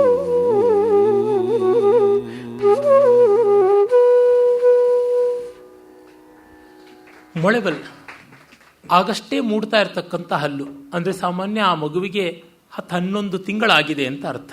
11ನೇ ತಿಂಗಳಲ್ಲಿ ಸಾಮಾನ್ಯವಾಗಿ ಹಲ್ಲು ಮೊಳೆಯುತ್ತದೆ, ದೇಹ ಸೊರಗುತ್ತದೆ ಪಾಪ. ಹಾಗೆ ಮಗು ಮತ್ತೆ ಒಂದು ಹೊಸ ಬದುಕನ್ನು ಕಾಣುತ್ತದೆ. ಒಗುವ ಜೊಲ್ಲು ಸುರಿತಾ ಇದೆ. ಆ ಜೊಲ್ಲಿನ ಸೊಗಸೇ ಚೆನ್ನ. ಲಾಲಾಜಲ ಪ್ಲಾವಿತವಾದ ಮಗುವಿನ ಹವಳದಂಥ ತುಟಿ ತುಂಬ ತುಂಬ ಸೊಗಸಾದದ್ದು. ದಟ್ಟವಾಗಿ ಅಂದರೆ ಚಿಕ್ಕ ಚಿಕ್ಕ ಹೆಜ್ಜೆ ಇಡುತ್ತೆ, ತೆವಳಿಕೊಂಡು ಹೋಗುತ್ತದೆ. ತೊದಲ್ವ ನುಡಿ, ಆಗಷ್ಟೇ ಮಾತು ಕಲಿತಾ ಇದೆ. ಅಸ್ಪಷ್ಟವಾಗಿ ಅವ್ಯಕ್ತವರ್ಣ ರಮಣೀಯ ವಚಃ ಪ್ರವೃತ್ತಿ. ಅದೇನು ಅಂತ ಗೊತ್ತಿಲ್ಲ, ಅಕ್ಷರ ಗೊತ್ತಿಲ್ಲ, ಪದ ಗೊತ್ತಿಲ್ಲ, ಆದರೆ ಆ ಧ್ವನಿ ಮಾತ್ರ ಚೆನ್ನಾಗಿರುತ್ತೆ. ಆ ರೀತಿಯಾದಂಥದ್ದು. ಅದನ್ನು ಆಲಕ್ಷ್ಯದಂತ ಮುಕುಲ ನನಿಮಿತ್ತ ಹಾಸೈಹಿ ಅವ್ಯಕ್ತವರ್ಣ ರಮಣೀಯ ವಚಃ ಪ್ರವೃತ್ತಿ ಅಂತ ಕಾಳಿದಾಸ ಹೇಳ್ತಾನಲ್ಲ ಶಾಕುಂತಲದ ಮಾತಾಗಿ. ಇನ್ನು ತೊಳತೊಳಗುತಿಹ ಸೊಬಗು, ಎಲ್ಲಿ ಲಾವಣ್ಯ ಅಂತ ಹೇಳೋಕ್ಕಾಗೋಲ್ಲ. ಸರ್ವಾಂಗದಲ್ಲಿ ತುಂಬಿದೆ ಸೌಂದರ್ಯ, ಅದು ಇದಮಿತ್ತಂ ಅಂತ ಹೀಗೆ ಅಂತ ಅದು ತ್ರೈವ ಅಂತ ನಿಲುಕಿಸಿಕೊಡೋಕ್ಕಾಗೋಲ್ಲ. ಅದು ಅನುಭವಕ್ಕೆ ಬರ್ತಾ ಇದೆ, ಅಷ್ಟು ಸೊಗಸು. ಮೆರೆವ ನಗೆಮೊಗದ ಬಗೆ, ಮತ್ತೆ ಮತ್ತೆ ಅವ್ಯಾಜವಾಗಿ ಅಕಾರಣವಾಗಿ ಅನಿಮಿತ್ತ ಹಾಸ ನಗುವಂಥದ್ದು. ನಮ್ಮದು ನಗು ಸವ್ಯಾಜವಾದದ್ದು, ಯಾವುದೋ ಪ್ರಯೋಜನದಿಂದ ಬಂದದ್ದು. ಆದರೆ ಆ ಮಕ್ಕಳದು ಹಾಗಲ್ಲ, ಆನಂದ ಸ್ವರೂಪಿಗಳಾಗಿರ್ತವೆ.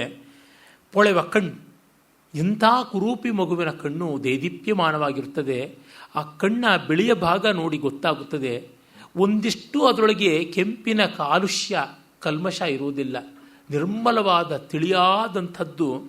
ನಿಜವಾಗಿ ಒಳ್ಳೆ ಗಟ್ಟಿ ಹಾಲಲ್ಲಿ ತೇಲಿಬಿಟ್ಟಂಥ ಕರಿ ದ್ರಾಕ್ಷಿಯ ಹಾಗೆ, ದಟ್ಟ ಜಂಬುನೇರಳೆ ಹಾಗೆ ಕಾಣಿಸುತ್ತವೆ ಮಗುವಿನ ಕಣ್ಣುಗಳು. ಆ ಜೀವ ಚೈತನ್ಯ ತುಂಬಿ ತುಳುಕಾಡುತ್ತದೆ. ನುಣ್ಕದಪ್ಪಿ, ನುಣುಪಾದ ಕೆನ್ನೆ, ಮೃದುವಾದ ಕೆನ್ನೆ. ಚೆಲ್ವ ಪಣೆ, ಹೊಳೆ ಸೊಗಸಾಗಿರ್ತಕ್ಕಂಥ ಬಾಲೇಂದು ಪ್ರಭೆಯ ಹಣೆ. ಕುರುಳ್ ಜೋಲ್ವ, ಸೊಗಸಾಗಿ ಗುಂಗುರು ಕೂದಲು, ಸುರುಳಿ ಕೂದಲು. ಹುಟ್ಟು ಕೂದಲಿಗೆ ಅದಕ್ಕೆ ಅತಿಶಯವಾದ ಒಂದು ಅನೂಹ್ಯ ಮಾರ್ಧವ ಕೋಮಲತೆ ಇರುತ್ತದೆ. ಇನ್ನು ಅದರ ಅಂಬೆಗಾಲು ಸ್ವಲ್ಪವಾಗಿ ಇಡುತ್ತದಲ್ಲ, 1 ವರ್ಷ ಆಗ್ತಾ ಇದ್ದಂತೆ ತೆವಳೋದನ್ನು ಮೀರಿ ಅಂಬೆಗಾಲಿಡುತ್ತವೆ.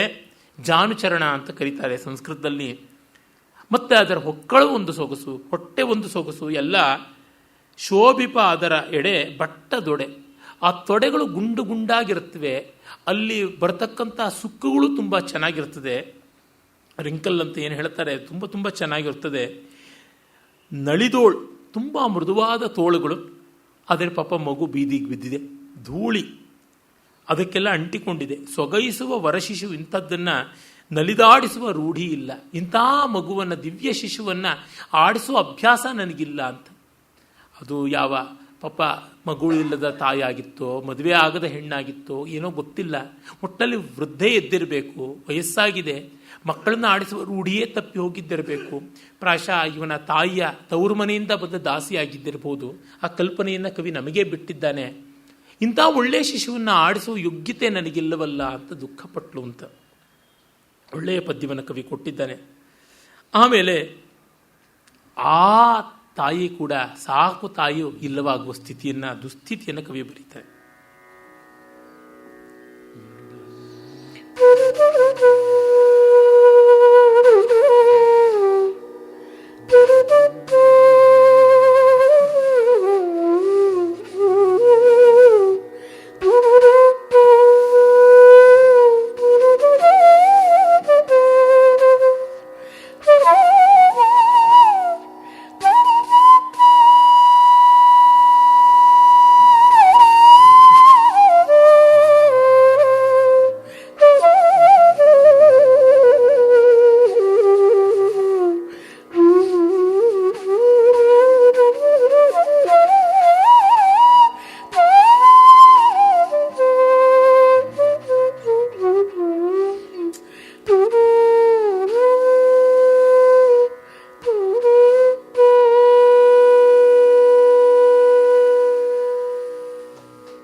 ಬಾಲಕನ ಲೀಲೆಯಂ ಕಂಡು ಹಿಗ್ಗುವಳೊಮ್ಮೆ, ಬಾಲಕನ ಲೀಲೆಯಂ ಕಂಡು ಹಿಗ್ಗುವಳೊಮ್ಮೆ, ಲಾಲನೆಗಳಿಂದೆಳಲ್ದು ಮರುಗುವಳೊಮ್ಮೆ, ಲಾಲನೆಗಳು ಇಲ್ಲ ಎಂದು ಅಳಲ್ದು ಮರುಗುವಳೊಮ್ಮೆ, ಪಾಲಿಸಿದಳಿಂತು ನಡೆನುಡಿಗಳಂ, ಪಾಲಿಸಿದಳಿಂತು ನಡೆನುಡಿಗಳಂ, ಕಲಿವಲ್ಲಿ ಪರ್ಯಂತಂ ಆ ಶಿಶುವನು, ಪಾಲಿಸಿದಳು ಇಂತು ನಡೆನುಡಿಗಳಿಂ, ಕಲಿವಲ್ಲಿ ಪರ್ಯಂತಂ ಆ ಶಿಶುವನು. ಮೇಲೆ ರುಜೆ ಬಂದಡಸೆ ವಿಧಿವಶದೊಳಾಧಾತ್ರಿ ಕಾಲ ನರಮನೆಗೈದಿದಳು, ಮೇಲೆ ರುಜೆ ಬಂದಡಸೆ ವಿಧಿವಶದೊಳ್ ಆಧಾತ್ರಿ ಕಾಲ ನರಮನೆಗೈದಿದಳು, ಬಳಿಕ ಪಸುಳೆಗೆ ನಿರಾಲಂಬಮಾಗಲ್, ಬಳಿಕ ಪಸುಳೆಗೆ ನಿರಾಲಂಬಮಾಗಲ್, ಪಟ್ಟಣದೊಳೆಲ್ಲರ್ಗೆ ಕಾರುಣ್ಯಕ್ಕೀಡಾದನು, ಪಸುಳೆಗೆ ನಿರಾಲಂಬಮಾಗಲ್, ಆ ಪಟ್ಟಣದೊಳ್ ಎಲ್ಲರ್ಗೆ ಕಾರುಣ್ಯಕ್ಕೀಡಾದನು, ಪಸುಳೆ ಕಾರುಣ್ಯಕ್ಕೆ ಈಡಾದನು.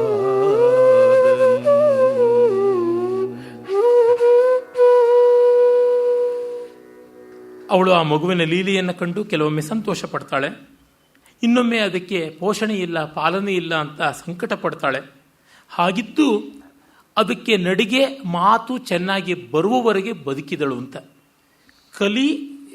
ನಡೆನುಡಿ ಕಲಿವಲ್ಲಿ ಪರ್ಯಂತಂ ಅಂದರೆ ನಡಿಗೆ ತನ್ನ ಕಾಲ ಮೇಲೆ ತಾನು ನಡೆಯುವಷ್ಟು, ಒಂದು 5 ವರ್ಷ ಅಂತ ಅನ್ನಬಹುದು. ನುಡಿಗಳಂ ಕಲಿಯುವ ಪರ್ಯಂತಂ, ಮಾತಾಡುವ ಪರ್ಯಂತ, ಚೊಕ್ಕವಾಗಿ ಮಾತಾಡುವುದಕ್ಕಾಗುವವರೆಗೆ. ಹೆಚ್ಚು ಕಡಿಮೆ 5 ವರ್ಷಕ್ಕೆ ಆ ಮಗುವನ್ನು ಬಿಟ್ಟು ಅವಳು ತೆರಳುತ್ತಾಳೆ. ರುಜೆ ಬಂದಡಸೆ, ರೋಗ ಬಂತು. ರೋಗ ಬಂದು ವಿಧಿವಶದಳು ಆ ರಾಧಾತ್ರಿ ಕಾಲನ ಅರಮನೆಗೈದಿದಳು. ಅರಮನೆ ಬಿಟ್ಟು ಈಗ ಪರವೂರಿಗೆ ಬಂದವಳು ಈಗ ಕಾಲಾತೀತವಾದ ಅರಮನೆಗೆ ಹೋದಳು ಅಂತ ಕವಿ ಹೇಳ್ತಾನೆ. ಬಳಿಕ ಪಸುಳೆಗೆ ನಿರಾಲಂಬಮಾಯಿತು, ಯಾರೂ ಆಧಾರವಿಲ್ಲದಂತೆ ಆಯಿತು. ಪಟ್ಟಣದೊಳೆಲ್ಲರಿಗೆ ಕಾರುಣ್ಯಕ್ಕೀಡಾದನು, ಸಕಲರ ಕಾರುಣ್ಯದ ಮೇಲೆ ಬದುಕತಕ್ಕಂಥವನಾದ ಅಂತ. ಧರ್ಮಶಾಸ್ತ್ರದಲ್ಲಿ 12 ಬಗೆಯಲ್ಲಿ 10 ಬಗೆಯಲ್ಲಿ ಎಲ್ಲ ಮಕ್ಕಳ ವಿವರಗಳನ್ನು ಹೇಳ್ತಾರೆ. ದಶಪುತ್ರಾಹ, ಅಷ್ಟಪುತ್ರಾಹ ಅಂತೆಲ್ಲ ಬೇರೆ ಬೇರೆ ಥರ ಹೇಳ್ತಾರೆ. ಅದರೊಳಗೆ ಒಂದು ಕಾರುಣ್ಯ ಪುತ್ರ ಅಂತ. ಯಾವ ವ್ಯಕ್ತಿಯ ಮೇಲೆ ನಾವು ಕರುಣೆ ತೋರಿಸಿ ಮಗನಂತೆ ಬೆಳೆಸ್ತೀವೋ ಆ ವ್ಯಕ್ತಿ ಮಗನೇ ಹೌದು ಅಂತ.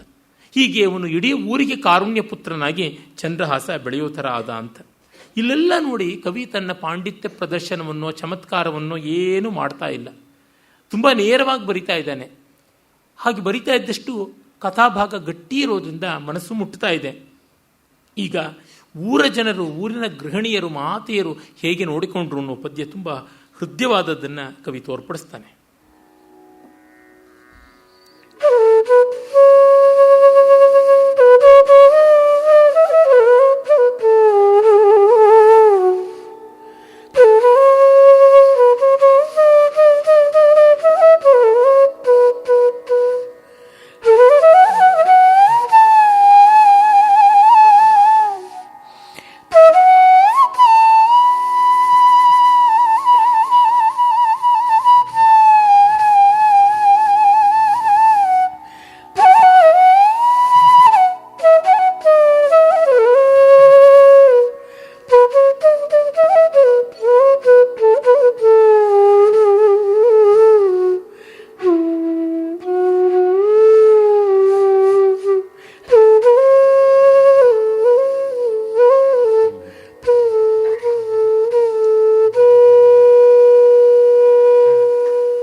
ಚಲ್ವ ಶಿಶು ಬೀದಿಯೊಳ್ ಬಂದು ದೇಸಿಗನಾಗಿ ನಿಲ್ವಿನಂ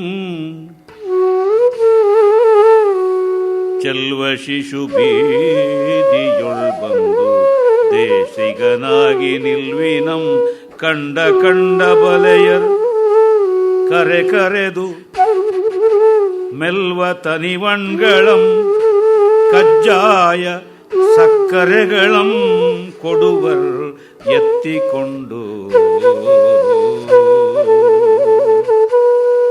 ಕಂಡ ಕಂಡ ಬಲೆಯರ್ ಚೆಲ್ವ ಶಿಶು ಬೀದಿಯೊಳ್ ಬಂದು ದೇಸಿಗನಾಗಿ ನಿಲ್ವಿನಂ ಕರೆ ಕರೆದು ಮೆಲ್ವ ತನಿವಣ್ಗಳಂ ಕಜ್ಜಾಯ ಸಕ್ಕರೆಗಳಂ ಕೊಡುವರ್ ಎತ್ತಿಕೊಂಡು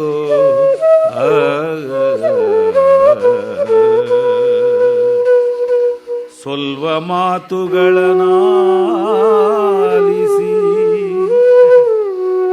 ಸೊಲ್ವ ಮಾತುಗಳನಾಲಿಸಿ ಮುದ್ದಿಸುವರ್ ಮುದ್ದಿಸುವರ್ ಸೊಲ್ವ ಮಾತುಗಳನಾಲಿಸಿ ಮುದ್ದಿಸುವರ್ ಈವರ್ ಒಲ್ವುದಂ ಒಲ್ವುದಂ ಈವರ್ ಮಜ್ಜನಂ ಗೈಸಿ ಮಡಿಯಂ ಪೊದಿಸಿ ಮಜ್ಜನಂ ಗೈಸಿ ಮಡಿಯಂ ಪೊದಿಸಿ ಮೆಲ್ವಾಸಿನೊಳ್ ಮಲಗಿಸುವರ್ ಮೆಲ್ವಾಸಿನೊಳ್ ಮಲಗಿಸುವರ್ ಅರ್ತಿಯಿಂದೊಸೆದು ತಮ್ಮ ಮಕ್ಕಳೊಡನೆ ಅರ್ತಿಯಿಂದ ಒಸೆದು ತಮ್ಮ ಮಕ್ಕಳೊಡನೆ ಮಡಿಯಂ ಪೊದಿಸಿ ಮೆಲ್ವಾಸಿನೊಳ್ ಮಲಗಿಸುವರ್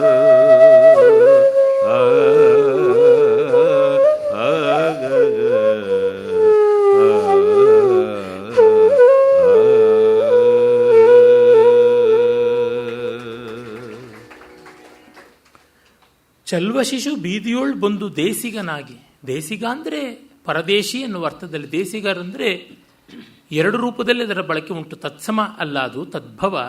ದೇಶಿಕ ಆಚಾರ್ಯ ಅನ್ನೋದರ ತದ್ಭವವಾಗಿಯೂ ಬಳಕೆ ಆಗುತ್ತದೆ. ದೇಶಿಗ ಅಂತಂದರೆ ದೇಶದಲ್ಲಿ ಓಡಾಡ್ತಕ್ಕಂಥವನು, ಎಲ್ಲ ಕಡೆಯಲ್ಲೂ ತಿರುಗಾಡ್ತಕ್ಕಂಥವನು, ನೆಲೆಯಿಲ್ಲದೆ ಇದ್ದವನು ಅನ್ನೋ ಅರ್ಥದಲ್ಲಿ ಕೂಡ ಬಳಕೆ ಇದೆ. ಇದು ಆ ಅರ್ಥದಲ್ಲಿಯೇ ಬಳಕೆ ಆದ ಪದ. ಅಷ್ಟು ಸುಂದರವಾದ ಮಗು ಬೀದಿ ಬಿಕಾರಿಯಾಗಿ ಬಂದಾಗ ನಿಲ್ವಿನಂ ನಿಂತಾಗ ಕಂಡ ಅಬಲೆಯರ್, ಕಂಡ ಕಂಡ ಅಬಲೆಯರ್, ಯಾರ್ಯಾರೇ ಆಗಿರಲಿ ಹೆಂಗಸರು ಹೆಣ್ಣು ಮಕ್ಕಳು ಕರೆ ಕರೆದು, ಆ ಕಂಡ ಕಂಡ ಅಬಲೆಯರ್ ಕರೆ ಕರೆದು ಅನ್ನುವ ಆ ಪುನರುಕ್ತಿ ತುಂಬ ಚೆನ್ನಾಗಿದೆ. ಯಾರ್ಯಾರೇ ಆಗಲಿ ತಾಯಂದರು ಬಾಬಾ ಅಂತ ಕರೆದು ಮೆಲ್ವ ತನಿವನ್ಗಳಂ ಕಜ್ಜಾಯ ಸಕ್ಕರೆಗಳಂ ಕೊಡುವರೆತ್ತಿಕೊಂಡು, ಕಂಕಳಲ್ಲಿ ಕೂಡಿಸ್ಕೊಂಡು, ಹೆಗಲ ಮೇಲೆ ಕೂಡಿಸ್ಕೊಂಡು, ಕೈಗೆತ್ತಿಕೊಂಡು ಕಜ್ಜಾಯ ಸಕ್ಕರೆ ಹೊಸ ಹಣ್ಣುಗಳನ್ನು ಎಲ್ಲವನ್ನ ಕೊಡ್ತಾರೆ. ಸ್ವಲ್ಪ ಮಾತುಗಳನ್ನು ಆಲಿಸಿ ಅವನು ಹೇಳ್ತಕ್ಕಂಥ ಮಧುರವಾದ ಮಾತುಗಳನ್ನು ಕೇಳಿಕೊಂಡು ಸಂತೋಷಪಟ್ಟು ಮುದ್ದಿಸುವರ್. ಈವರ್ ಒಲ್ದುದಂ, ತಮಗಿಷ್ಟ ಬಂದದ್ದು ಕೊಟ್ಬಿಡ್ತಾರೆ. ಅವನಿಗೆ ಬಟ್ಟೆ ಮಾಸಿತ್ತು ಅಂದರೆ ಬಟ್ಟೆ ಕೊಟ್ಟು ಬಿಡ್ತಾರೆ. ಅವನ ಮೈ ಮಣ್ಣಾಗಿದೆ ಅಂದರೆ ಸ್ನಾನ ಮಾಡಿಸ್ತಾರೆ. ತಲೆ ಕೂದಲು ಕೆದರಿದೆ ಅಂದರೆ ತಲೆ ಬಾಚ್ತಾರೆ. ಅಷ್ಟೇಕೆ ಮಜ್ಜನವನ್ನು ತಲೆಗೆ ಎಣ್ಣೆ ಸವರಿ ಮಾಡಿಸ್ತಾರೆ. ಹೀಗೆ ಮಾಡಿ ಮಜ್ಜನಂ ಗೈಸಿ ಸ್ನಾನ ಮಾಡಿಸಿ ಮಡಿಯಂ ಪೊದಿಸಿ ಬೆಲ್ವಾಸಿನೊಳ್ ಮಲಗಿಸುವರ್, ಮೃದುವಾದ ಹಾಸಿಗೆ ಮೇಲೆ ಮಲಗಿಸುವರ್. ಅರ್ತಿಯಿಂದ ಪ್ರೀತಿಯಿಂದ ಒಸೆದು ತಮ್ಮ ಮಕ್ಕಳೊಡನೆ. ಇದು ದೊಡ್ಡ ಮಾತು. ಮಕ್ಕಳಿಲ್ಲದೆ ಇದ್ದವ್ರು ಮಾಡಿದ್ರು ಅಂದರೆ ಏನೋ ಮಕ್ಕಳಿಲ್ಲದ ಕಕ್ಕಲಾತಿ ತೀರಿಸ್ಕೊಂಡ್ರು ಅಂತ. 10 ಮಕ್ಕಳನ್ನು ಹೆತ್ತ ತಾಯಿ ಇದನ್ನೂ ಪ್ರೀತಿಯಿಂದ ತನ್ನ 10 ಮಕ್ಕಳಲ್ಲಿ ಒಂದಾಗಿ, 4 ಮಕ್ಕಳಲ್ಲಿ ಒಂದಾಗಿ ಅಕ್ಕರೆಯಿಂದ ಭೇದವಿಲ್ಲದೆ ಕಾಣುವುದಿದೆಯಲ್ಲ, ತುಂಬ ತುಂಬ ದೊಡ್ಡದಾದದ್ದು. ಹೆಣ್ಣಿನ ಈ ಮಹತ್ವ ಬಹಳ ವಿಶೇಷವಾದದ್ದು ಅಂತ ನನಗನ್ನಿಸುತ್ತದೆ. ಪ್ರಕೃತಿಯ ಸಾಕ್ಷಾತ್ ಸ್ವರೂಪ. ಯಾದೇವಿ ಸರ್ವಭೂತೇಷು ಮಾತೃರೂಪೇಣ ಸಂಸ್ಥಿತ, ನಮಸ್ತಸ್ಯೇ ನಮಸ್ತಸ್ಯೇ ನಮಸ್ತಸ್ಯೇ ನಮೋ ನಮಃ. ಮಾತೃರೂಪಿಣಿಯಾಗಿ ಯಾವ ಪರದೇವತೆ ಎಲ್ಲೆಲ್ಲಿಯೂ ನೆಲೆಸಿದ್ದಾಳೋ ಆ ದೇವತಾ ತತ್ವಕ್ಕೆ ನಮಸ್ಕಾರ ಅಂತ. ಹೆತ್ತ ಮಕ್ಕಳು ಇದ್ದೂ ತಾಯಿ ಅಂತ ಅನಿಸ್ಕೋಬೇಕು ಅಂತಲೇ ಇಲ್ಲ. ಯಾವುದೇ ಒಂದು ವ್ಯಕ್ತಿಯನ್ನು ಕಂಡಾಗ ಮಾತೃಭಾವ ಬಂದರೆ ತಾಯ್ತನ ಬಂತು ಅಂತ ಅರ್ಥ. ನಮ್ಮ ಸಮಾಜ ತುಂಬ ಕಟುವಾಗಿ ಕೆಟ್ಟದಾಗಿ ಬಂಜೆ ಅಂತ ದೂಷಣೆ ಮಾಡಿ ನಡೆಸಿಕೊಂಡಿದೆ. ಎಷ್ಟೋ ತಾಯಂದ್ರನ್ನ, ಕೊಟ್ಟೆಂತರ ತಾಯಂದ್ರನ್ನ ಮೂದಲಿಸಿದೆ. ಅದು ತಪ್ಪು. ತಾಯ್ತನ ಇದ್ದರೆ ಆಯಿತು, ತಾಯಿಯೇ ಆಗಬೇಕು ಅಂತ ಏನೂ ಇಲ್ಲ. ಪ್ರೀತಿ ವಾತ್ಸಲ್ಯ ಇದ್ದರೆ ಅಲ್ಲಿಗೆ ಬಂತಲ್ಲ ತಾಯ್ತನ ಅಂತ ಅನ್ಬೋದು ಅರ್ಥ. ಬ್ರಾಹ್ಮಣ್ಯ ಜನ್ಮದಿಂದ ಬರತಕ್ಕಂಥದ್ದಲ್ಲ ಅಂತ ಹೇಗೋ ಹಾಗೆ ಮಕ್ಕಳನ್ನು ಹೆತ್ತೇ ತಾಯ್ತನ ಬರಬೇಕು ಅಂತ ಅಲ್ಲ. ಹೆತ್ತು ಬಂತು ಸಂತೋಷ, ಹೆರದೆ ಬಂತೋ ಸಂತೋಷ, ಬರಬೇಕಷ್ಟೇನೆ. ಈ ಅರ್ಥದಲ್ಲಿ ಪ್ರತಿ ಜೀವಿಯೂ ತಾಯಾಗಬೇಕು, ಗಂಡಸು ತಾಯಾಗಬೇಕು, ಹೆಣ್ಣು ತಾಯಾಗಬೇಕು, ಎಲ್ಲಲ್ಲಿಯೂ ತಾಯ್ತನ ಬರಬೇಕು ಅನ್ನುವ ಭಾವ. ಹೀಗೆ ಮಲಗಿಸುವರು ತಮ್ಮ ತಮ್ಮ ಮಕ್ಕಳ ಜೊತೆಗೆ ಪಂಕ್ತಿ ಭೇದ ಮಾಡದೆ ನೋಡ್ತಾರೆ. ಅಂದರೆ ಮಕ್ಕಳಿದ್ದವರಿಗೆ ಇನ್ನೊಬ್ಬ ಮಕ್ಕಳ ಮೇಲೆ ಪ್ರೀತಿ ಬರುವುದು ಸಹಜವೂ ಆಗ್ಬೋದು, ಬರದೆಯೂ ಇರ್ಬೋದು. ನಮ್ಮ ತಲೆನೋವೇ ನಮಗೆ ಬೇಕಾದಷ್ಟಿದೆ ಅಂದರೆ ಹಾಗಲ್ಲದೆ ಪ್ರೀತಿಸಿದ್ರಲ್ಲ, ಅದು ತುಂಬ ದೊಡ್ಡದಾದಂಥ ಮೌಲ್ಯ. ಇಲ್ಲೆಲ್ಲ ಸಾಮಾನ್ಯರ ಬದುಕನ್ನು ಕವಿ ಹೇಳ್ತಾ ಇದ್ದಾನೆ, ಯಾವ ಮಹಾ ರಾಜಾದಿರಾಜರದಲ್ಲ. ಪ್ರೀತಿಸೋದಕ್ಕೆ, ಸಹಾಯ ಮಾಡೋದಕ್ಕೆ ತುಂಬ ಘನವಾದ ಉಪದೇಶಗಳು, ಮಹಾಘನವಾದ ಪ್ರೋತ್ಸಾಹಗಳು, ಇನ್ಯಾವುದೋ ದೊಡ್ಡ ದೊಡ್ಡ ಆದರ್ಶಗಳು ಬೇಕಿಲ್ಲ. ಒಬ್ರಿಗೆ ಅಯ್ಯೋ ಪಾಪ ಅನ್ನೋದಕ್ಕೆ, ನಮ್ಮ ಕೈಲಾದದ್ದನ್ನು ಮಾಡೋದಕ್ಕೆ ಅವನು ರಕ್ತ ಬಾಂಧವನಾಗಿರಬೇಕು, ನಂಟಾದ ಅಶಾಹ ಜ್ಞಾತಿ, ಈ ಥರದ್ದು ಏನೂ ಇಲ್ಲ. ತೋರ್ತೋ ಒಂದು ಒಳ್ಳೇದು ಮಾಡಬೇಕು ಅಂತಂದರೆ ಆಗುತ್ತದೆ. ಆ ದೃಷ್ಟಿಯಿಂದ 10 ಮನೆಗಳ ಆಹಾರ ತಿಂದು 10 ಮನೆಗಳ ಋಣವನ್ನು ಅಂತರಂಗದಲ್ಲಿ ಪರಿಭಾವಿಸಿಕೊಳ್ಳುವಂಥದ್ದು ಎಷ್ಟೋ ದೊಡ್ಡದು ಅನಿಸುತ್ತದೆ. ಹಾಗಲ್ಲದೆ ಮನುಷ್ಯ ಮುಟ್ಟದ ಗುಬ್ಬಿಯಂತೆ ಬಾಳಿ ಯಾರಿಗೂ ಬೇಕಾಗದಂತೆ ಇದ್ದು ಬಿಟ್ಟರೆ ಅದು ಅಪಾಯಕಾರಿ. ಮುಂದಿನ ಪದ್ಯದಲ್ಲಿ ಆ ಬಾಲಕನನ್ನು ಯಾರೆಲ್ಲ ಇಷ್ಟಪಟ್ಟು ಬೆಳೆಸಿದ್ರು ಅನ್ನೋದನ್ನು ತುಂಬ ಚೆನ್ನಾಗಿ ಹೇಳ್ತಾನೆ ಕವಿ.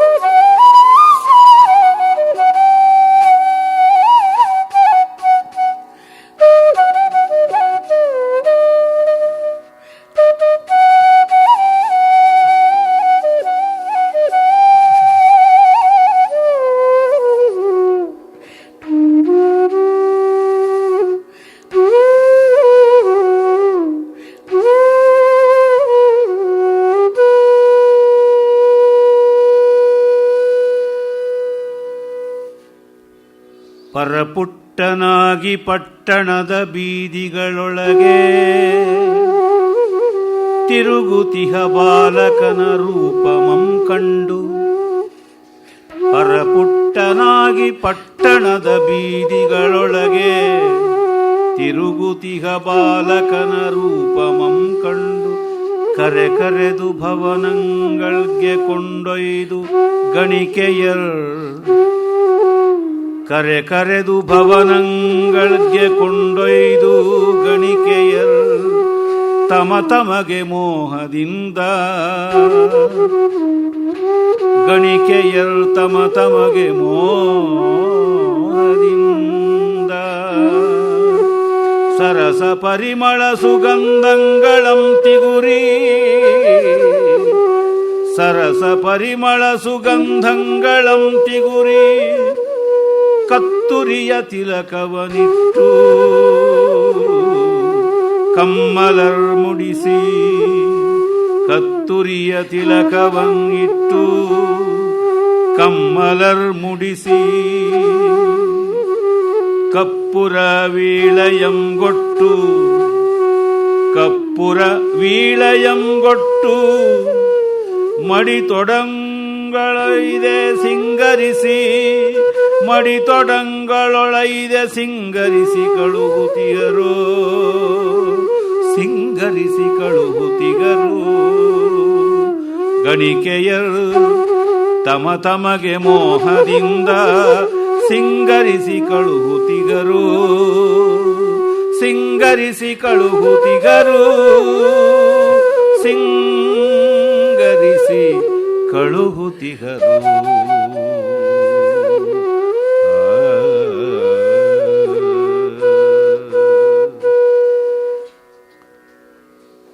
ಪರಪುಟ್ಟ, ಪರಪುಷ್ಟ ಅಂತನ್ನುವುದರ ತದ್ಭವ. ಇನ್ನೊಬ್ಬರಿಂದ ಪುಷ್ಟನಾದವನು, ಬೇರೆಯವರಿಂದ ಮೈ ತುಂಬಿಕೊಳ್ತಾ ಇದ್ದವನು ಅಂತ. ಕೋಗಿಲೆಗೆ ಪರಪುಟ್ಟ ಪರಪುಷ್ಟ ಅಂತೆಲ್ಲ ಹೇಳ್ತಾರೆ. ಆ ಥರ ಕೋಗಿಲೆ ತರಹ ಬೆಳೆದ ಬೇರೆಯವರ ಮನೆಯಲ್ಲಿ 10 ಮನೆಯ ಅನ್ನವನ್ನು ತಿಂದು ಬೆಳೆದವನು ಅಂತ ಪಟ್ಟಣದ ಬೀದಿಗಳೊಳಗೆ ತಿರುಗುತ್ತಿಯ ಬಾಲಕನ ರೂಪಮಂ ಕಂಡು, ಅವನ ರೂಪವನ್ನು ಕಂಡು ಗುಣಾದಿಗಳು ಗೊತ್ತಾಗೋದು ಕಷ್ಟ. ಚಿಕ್ಕ ಮಗುವು ಕರೆದು ಭವನಗಳಿಗೆ ಕೊಂಡೊಯ್ದು ಗಣಿಕೆಯರು, ಆ ಊರಿನ ವೇಶ್ಯರು, ಅವರಿಗೆ ಮೈ ಮಾರಿಕೊಳ್ಳೋದು, ಅಂದ ಚಂದಗಳು, ಇದರೊಳಗೆ ಸಮಯ ಹೋಗುತ್ತದೆ ಪಾಪ.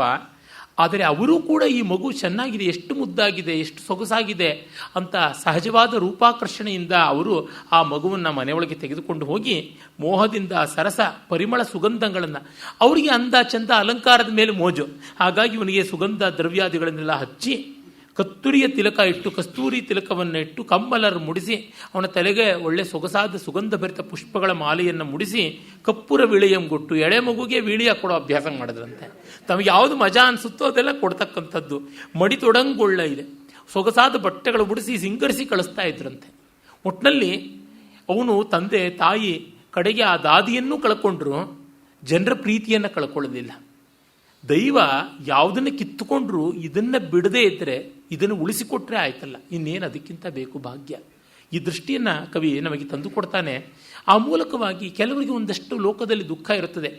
ನಮಗೆ ಅವರಿಂದ ಆಗಬೇಕಾಗಿತ್ತು, ಇವರಿಂದ ಆಗಬೇಕಾಗಿತ್ತು, ಇಲ್ಲಿಂದ ಸಲ್ಲಬೇಕಾಗಿತ್ತು ಅಂತ ಆ ಶಂಕದಿಂದಲೇ ಬೀಳಬೇಕೇ ತೀರ್ಥ. ಇನ್ನೊಂದು ಉದ್ಧರಣೆಯಿಂದಲೋ ಮತ್ತೊಂದು ದೊನ್ನೆಯಿಂದಲೋ ಬಿದ್ದರೆ ಆಗೋದಿಲ್ವೇ? ಹೀಗೆ ಇನ್ನೆಲ್ಲಿಂದಲೋ ಬಂದರೆ ಮುಗಿಯಿತಲ್ಲ, ಇಲ್ಲಿಂದಲೇ ಬರಬೇಕು ಅನ್ನುವ ಜಿದ್ದು ಬೇಡ ಅನ್ನುವ ಭಾವವನ್ನು ಕವಿ ತೋರ್ಪಡಿಸ್ತಾ ಇದ್ದಾನೆ. ಮತ್ತೆ ಇವನು ಅಲ್ಲಿ ಆಟ ಆಡುವ ಬಗೆಯನ್ನ ಮುಂದಿನ ಪದ್ಯದಲ್ಲಿ ಕವಿ ಚೆನ್ನಾಗಿ ಹೇಳ್ತಾನೆ.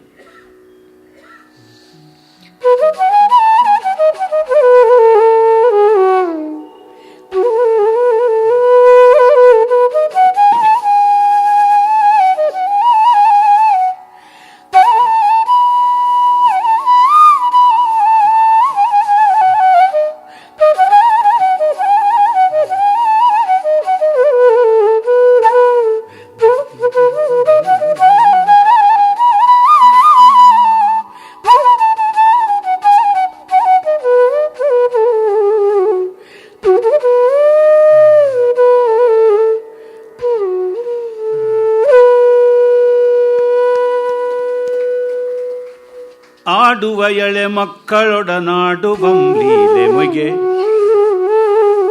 ಲೀಲೆಮಿಗೆ ಆಡುವ ಎಳೆ ಮಕ್ಕಳೊಡನೆ ಆಡುವಂ ನೋಡುವ ಅಚ್ಚರಿಗಳಂ ನೋಡುವ ಅಚ್ಚರಿಗಳಂ ನೋಡುವಂ ಬಾಲಕರ ಕೂಡೆ ಮನೆಗಳೊಳ್ ಆಡುತ್ತಿಹನ್ ಎಲ್ಲರ್ಗೆ ಮುದ್ದಾಗಿ ಮೋಗಿಸುವನು ಬಾಲಕರ ಕೂಡೆ ಮನೆಗಳೊಳಗಾಡುತ್ತಿಹನ್ ಎಲ್ಲರ್ಗೆ ಮುದ್ದಾಗಿ ಮೋಗಿಸುವನು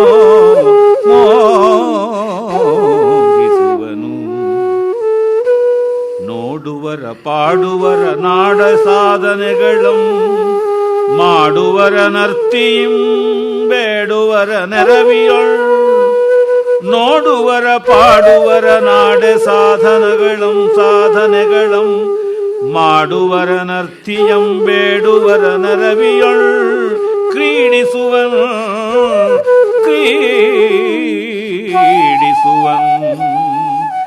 ಆಪುರದ ರೂಢಿಸಿದ ಬೀದಿಯೊಳ್ ಪಸುಳೆ ಪರಪುಟ್ಟನಾಗಿ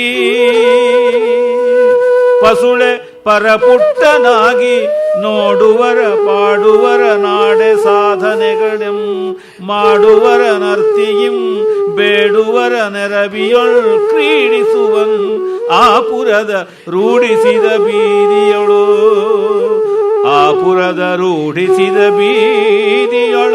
ಕ್ರೀಡಿಸುವಂ.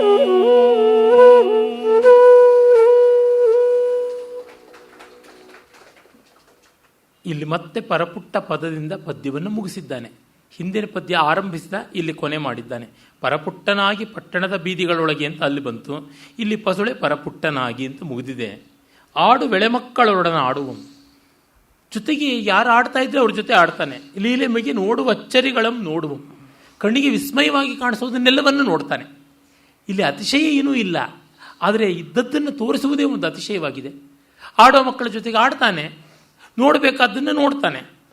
ಕೂಡೆ ಮನೆಗಳೊಳಗೆ ಆಡುತ್ತಿಹನ್ನೆಲ್ಲರಿಗೂ ಮುದ್ದಾಗಿ. ಮತ್ತೆ ಮನೆಗಳಿಗೂ ಹೋಗ್ತಾನೆ. ಎಲ್ಲರ ಮನೆ ಬಾಗಿಲು ಅವನಿಗೆ ತೆರೆದ ಮುಕ್ತದ್ವಾರ ಪ್ರವೇಶ. ಮುದ್ದಾಗಿ ಮೋಹಿಸುವನು, ತುಂಬ ಮುದ್ದಾಗಿ ಎಲ್ಲರನ್ನೂ ಮೋಹಗೊಳಿಸುವಂತೆ ಮಾಡ್ತಾನೆ. ನೋಡುವರ ಪಾಡುವರ ನಾಡೆ ಸಾಧನೆಗಳಂ ಮಾಡುವರನ್ ಅರ್ಥಿಯಂ ಬೇಡುವರ ನೆರವೇಳು ಕ್ರೀಡಿಸುವನು. ಎಲ್ಲರ ಜೊತೆ ನೋಡುವವರ, ಹಾಡುವವರ, ಸಾಧನೆಗಳನ್ನು ಮಾಡುವವರ, ಭಿಕ್ಷೆ ಬೇಡತಕ್ಕಂಥ ಎಲ್ಲ ಸಮುದಾಯದಲ್ಲಿ, ಎಲ್ಲ ಸಮಾಜದಲ್ಲಿ ಇದ್ದಾನೆ. ಇದರಿಂದ ಚಿಕ್ಕ ವಯಸ್ಸಿಂದಲೇ ಒಳ್ಳೆ ರಾಜನಿಗೆ ಬೇಕಾಗಿರುವ ಜನ ಸಮುದಾಯದ ಜ್ಞಾನ ಬಂತು ಅಂತ ಗೊತ್ತಾಗುತ್ತದೆ. ರಾಜನಾಗಬೇಕಾದವನಿಗೆ ಲೋಕದ ಎಲ್ಲ ರೀತಿಯ ಎಲ್ಲ ಸ್ತರಗಳವರ ಬಗೆಗೂ ಪ್ರೀತಿ, ಅರಿವು ಎಲ್ಲ ಇರಬೇಕು. ಇದು ತುಂಬ ಮುಖ್ಯವಾದದ್ದು ಅನಿಸುತ್ತೆ. ಮೊನ್ನೆ ಒಂದು ದಿವಸ ಒಬ್ಬ ಚಲನಚಿತ್ರ ಗಾಯಕ, ಉದಯೋನ್ಮುಖ ಗಾಯಕರೊಬ್ಬರ ಸಂದರ್ಶನವನ್ನು ಕೇಳ್ತಾ ಇದ್ದೆ. ಅದು ತೆಲುಗಿನ ಶ್ರೀಕೃಷ್ಣ ಅಂತ ಒಬ್ಬ ಗಾಯಕ, ವಿಜಯವಾಡದವರು. ಆತನ ಒಂದು ಪ್ರಶ್ನೆ ಕೇಳಿದ್ರು, ನಿಮಗೆ ನಿಮ್ಮ ಹಿನ್ನೆಲೆ ಗಾಯನದಿಂದ ಹೆಚ್ಚು ದುಡ್ಡು ಬರುತ್ತಾ, ಅಥವಾ ನೀವು ಸ್ಟೇಜ್ ಪ್ರೋಗ್ರಾಮ್ಸ್ ಅಂತ ಕಾರ್ಯಕ್ರಮಗಳನ್ನು ವೇದಿಕೆ ಮೇಲೆ ಕೊಡ್ತೀರಲ್ಲ ಅದರಿಂದ ಹೆಚ್ಚು ಬರ್ತದ ಅಂತ. ದುಡ್ಡು ಬರುತ್ತೆ, ಆದರೆ ವೇದಿಕೆ ಮೇಲೆ ಹೆಚ್ಚು ಬರುತ್ತದೆ ನಿಜ. ಬೇರೆ ಬೇರೆ ದೇಶಗಳಿಗೂ ಹೋಗಿ ಹಾಡ್ತೀವಿ. ಆದರೆ ವೇದಿಕೆ ಮೇಲೆ ಜನ ಕರೆಸಿಕೊಂಡು ಹಾಡಿಸುವಂತೆ ಆಗಬೇಕಾದ್ರೆ ಚಲನಚಿತ್ರದ ಹಾಡುಗಳು ಹಾಡೋದ್ರಿಂದ. ಹೀಗಾಗಿ ಆ ವೇದಿಕೆಯ ಕರೆ ಬರೋದಕ್ಕೆ ಅಲ್ಲಿ ಹಾಡಬೇಕು. ಆಮೇಲೆ ವೇದಿಕೆಗಳಲ್ಲಿ ನಾವು ನಮ್ಮ ಹಾಡು ಮಾತ್ರ ಹಾಡೋಕ್ಕಾಗೋಲ್ಲ. ನಾವೆಲ್ಲ ಎಷ್ಟು 20, 30, 40, 50 ಹಾಡು ಹಾಡಿರ್ಬೋದು ಹೆಚ್ಚಂದರೆ ಈಗ. ಆದರೆ ನಾವು ಒಂದು ಕಾರ್ಯಕ್ರಮದಲ್ಲಿ ಅಷ್ಟು ಹಾಡು ಹಾಡಬೇಕು. ಅದೇ ಹಾಡುಗಳನ್ನೇ ಹಾಡೋಕ್ಕಾಗೋಲ್ಲ. ಮತ್ತು ಬೇರೆ ಬೇರೆಯವ್ದು ಹಾಡಬೇಕು. ಘಂಟಸಾಲ ಮೊದಲುಗೊಂಡು ಎಲ್ಲರ ಹಾಡುಗಳನ್ನು ಹಾಡಬೇಕು. ತರತರಾವರಿಯ ಬೇರೆ ಬೇರೆ ಗಾಯಕರ ಬೇರೆ ಬೇರೆ ಹಾಡುಗಳನ್ನು ಹಾಡುವಾಗ ಆ ಎಲ್ಲ ಹಾಡುಗಾರರ ಶೈಲಿಗಳು, ಆ ಎಲ್ಲ ರೀತಿಯ ನುಡಿಕಾರಗಳು, ಪಲುಕುಗಳು ಇವೆಲ್ಲ ನಮ್ಮ ಬಾಯಿಂದ ಚೆನ್ನಾಗಿ ನುಡಿಯಬೇಕು. ಅದರಿಂದಾಗಿ ನಮಗೆ ಬೇರೆ ಬೇರೆ ಶೈಲಿಗಳು ಗೊತ್ತಾಗುತ್ತವೆ. ಮತ್ತು ವೇದಿಕೆಯ ಹಾಡುಗಳೇ ನಮಗೆ ಅಭ್ಯಾಸವೂ ಆಗುತ್ತದೆ. ಪ್ರತ್ಯೇಕವಾದ ಒಂದು ರಿಯಾಜ್ ಅನ್ನೋದು ಬೇಕಾಗುವುದಿಲ್ಲ. ಹೀಗೆ ವೇದಿಕೆಯ ನಮಗೆ ಹಲವು ರೀತಿಯಲ್ಲಿ ಪ್ರಯೋಜನ ಉಂಟು ಮಾಡುತ್ತದೆ. ಈಗ ನೀವು ಸಂದರ್ಶನಕ್ಕೆ ಕರೆದಿದ್ದೀರಾ. ಈ ಸಂದರ್ಶನದ ಮೂಲಕ ಕೋಟ್ಯಂತರ ಜನಗಳನ್ನು ನಾವು ಮುಟ್ತೀವಿ. ಅವ್ರು ಮತ್ತೆ ನಮಗೆ ಕಾರ್ಯಕ್ರಮಗಳಿಗೆ ಕರೀತಾರೆ. ಇವರು ಎಲ್ಲ ಜನರಿಗೂ ಬೇಕಾದವರು ಅಂತ ಹಾಡುಗಳಿಗೂ ಚಾನ್ಸ್ ಸಿಗುತ್ತೆ ಅಂತ ತುಂಬ ಚೆನ್ನಾಗಿ ವಾಸ್ತವವನ್ನು ಬಿಡಿಸಿಟ್ರು. ಯಾವ ಕಾಪಟ್ಯ ಯಾವುದೇ ಇದು ಇರಲಿಲ್ಲ. ನೋಡಿ, ನಮಗೆ ಇಲ್ಲಿ ಲಾಭ, ಇಲ್ಲಿ ಪ್ರಯೋಜನ, ಈ ಥರ ಇದೆ. ಪ್ರಯೋಜನ ಅಂತ ಅಂದುಕೊಂಡು ನಾವು ಮಾಡಿದಾಗ ತುಂಬ ಪ್ರಯೋಜನ ಉಂಟು. ಅಯ್ಯೋ ಬಂತಲ್ಲಪ್ಪ ತಲೆ ಭಾರ ಇದು ಅಂತ ಅಂದ್ಕೊಂಡಾಗ ಹಾಗಲ್ಲ ಅಂತ ಇಲ್ಲಿ ಕಂಡಾಗ ಅವನು ಎಲ್ಲರ ಜೊತೆ ಹಾಸು ಹೊಕ್ಕಾಗಿ ಹೋದದ್ದು ಇದೆಯಲ್ಲ. ಪುಣ್ಯವಶಾತ್ ಅವನು ಆತ್ಮೀಯರನ್ನೆಲ್ಲ ಅಬೋಧ ಮುಗ್ಧ ವಯಸ್ಸಿನಲ್ಲೇ ಕಳ್ಕೊಂಡ. ಅದು 12, 13 ವರ್ಷಕ್ಕೆ ಕಳ್ಕೊಂಡಿದ್ರೆ ಇನ್ನೂ ಸಂಕಟ ಹೆಚ್ಚಾಗ್ತಿತ್ತು.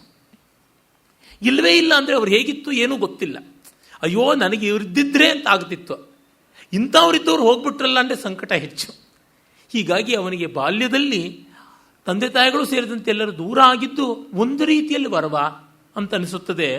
ಒಟ್ಟಿನಲ್ಲಿ ಕ್ರೀಡಿಸುವನಾಪುರದ ರೂಢಿಸಿದ ಬೀದಿಯೋಳು ಅಭ್ಯಾಸವಾಗಿದೆ. ಬೀದಿಗಳು, ಎಲ್ಲ ಬೀದಿಗಳು ಅಭ್ಯಾಸ, ಪ್ರತಿಯೊಂದು ಕೇರಿಯೂ ಅಭ್ಯಾಸವಾಗಿದೆ. ಹೀಗೆ ಅವನು ಬೆಳೆದ ಅಂತ ಕವಿ ಹೇಳ್ತಾನೆ. ಮತ್ತವನಿಗೆ ವಿಷ್ಣು ಭಕ್ತಿ ಬೆಳೆಯೋದಕ್ಕೆ ಕಾರಣವಾದ ಒಂದು ಅಂಶವನ್ನು ಕವಿ ಹೇಳ್ತಾನೆ. ಅದು ಒಳ್ಳೆಯ ಸೊಗಸಾದ ಸಂಕೇತ.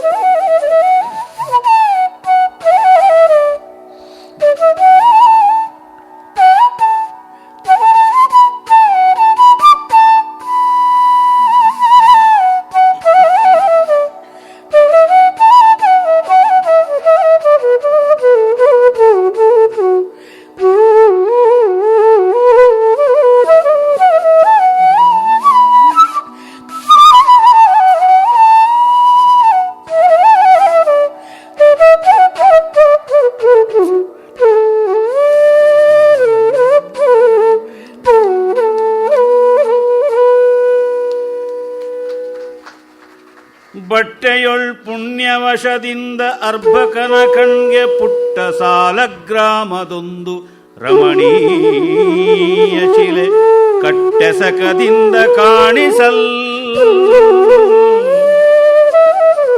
ಬಟ್ಟೆಯೊಳ್ ಪುಣ್ಯವಶದಿಂದ ಅರ್ಭಕನ ಕಣ್ಗೆ ಪುಟ್ಟ ಸಾಲಗ್ರಾಮದೊಂದು ರಮಣೀಯ ಶಿಲೆ ಕಟ್ಟೆಸಕದಿಂದ ಕಾಣಿಸಲ್. ಅದಂ ತಾನೆತ್ತಿಕೊಂಡು ಕೆಳೆಯರ್ಗೆ ತೋರಿ ಅದಂ ತಾನೆತ್ತಿಕೊಂಡು ಕೆಳೆಯರ್ಗೆ ತೋರಿ ಬಟ್ಟಗಲ್ಲಿಂತು ವರ್ತುಳದಿಂದ ಚಲ್ವಾಗಿ ಪುಟ್ಟುವುದೇ. ಬಟ್ಟಗಲ್ಲಿಂತು ವರ್ತುಳದಿಂದ ಚಲ್ವಾಗಿ ಪುಟ್ಟುವುದೇ. ಹೊಸತು ಹೊಸತು ಎಂದು ಪಿಡಿದಾಡುತ್ತ ಒಡನೆ, ಇದು ಹೊಸತೆಂದು ಪಿಡಿದಾಡುತ್ತ ಒಡನೆ ಬೈತಿಟ್ಟು ಕೊಂಬಂ ಬಾಯೊಳ್ ಆಡುತ್ತ ಬೈತಿಟ್ಟು ಕೊಂಬಂ ಬಾಯೊಳ್ ಅನವರತಂ ಇರಿಸಲ್ಕೆ ತನಗೆ ಮನೆಯಿಲ್ಲವಾಗಿ. ಬೈತಿರಿಸುವಂ ಬಾಯೊಳ್ ಅನವರತಂ ಇರಿಸಲ್ಕೆ ತನಗೆ ಮನೆಯಿಲ್ಲವಾಗಿ ಬಾಯೊಳಿರಿಸುವಂ.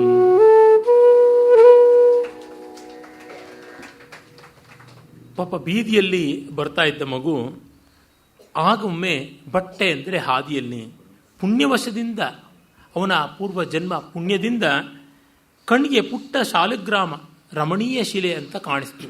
ಶಾಲಗ್ರಾಮ, ಸಾಲಗ್ರಾಮ, ಶಾಲಗ್ರಾಮ ಅಂತ 2 ರೂಪ ಇದೆ. ಲೋಕದಲ್ಲಿ ಪ್ರಚುರವಾದದ್ದು ಸಾಲಿಗ್ರಾಮ ಅಂತ. ಅದು ಅಷ್ಟು ಒಳ್ಳೆಯ ಶಬ್ದ ಅಲ್ಲ, ಆದರೂ ಹೇಳ್ಬೋದು, ವ್ಯಾಕರಣ ಶುದ್ಧಿಯನ್ನು ಯಾವುದಕ್ಕೂ ಹೇಳ್ಬೋದು. ಶಾಸ್ತ್ರಗಳಲ್ಲಿ ಶಾಲಗ್ರಾಮ ಅನ್ನೋದು ಹೆಚ್ಚು, ಶಕಾರದಲ್ಲಿ ಲಕಾರ ಬರ್ತಕ್ಕಂಥದ್ದು, ಶಾಲಗ್ರಾಮ ಶಿಲಾ ಅಂತ. ಶಾಲಗ್ರಾಮೇ ವಿಷ್ಣು ಬುದ್ಧಿ ಅಂತ ಶಂಕರರು ಒಂದು 21 ಬಾರಿ ಭಾಷ್ಯದಲ್ಲಿ ಬರೀತಾರೆ. ಶಾಲಗ್ರಾಮ ಮಹಾವಿಷ್ಣು ಸನ್ನಿಧಿ, ನಿತ್ಯ ಸನ್ನಿಧಿ, ಅದಕ್ಕೆ ಭಿನ್ನವಾದರೂ ಸಾನ್ನಿಧ್ಯ ಲೋಪವಾಗುವುದಿಲ್ಲ ಅಂತೆಲ್ಲ ಶ್ರದ್ಧೆ ಉಂಟು. ಅದೊಂದು ಪುಟ್ಟ ಶಾಲಗ್ರಾಮ ಕಣ್ಣಿಗೆ ಕಾಣಿಸಿಕೊಳ್ತು.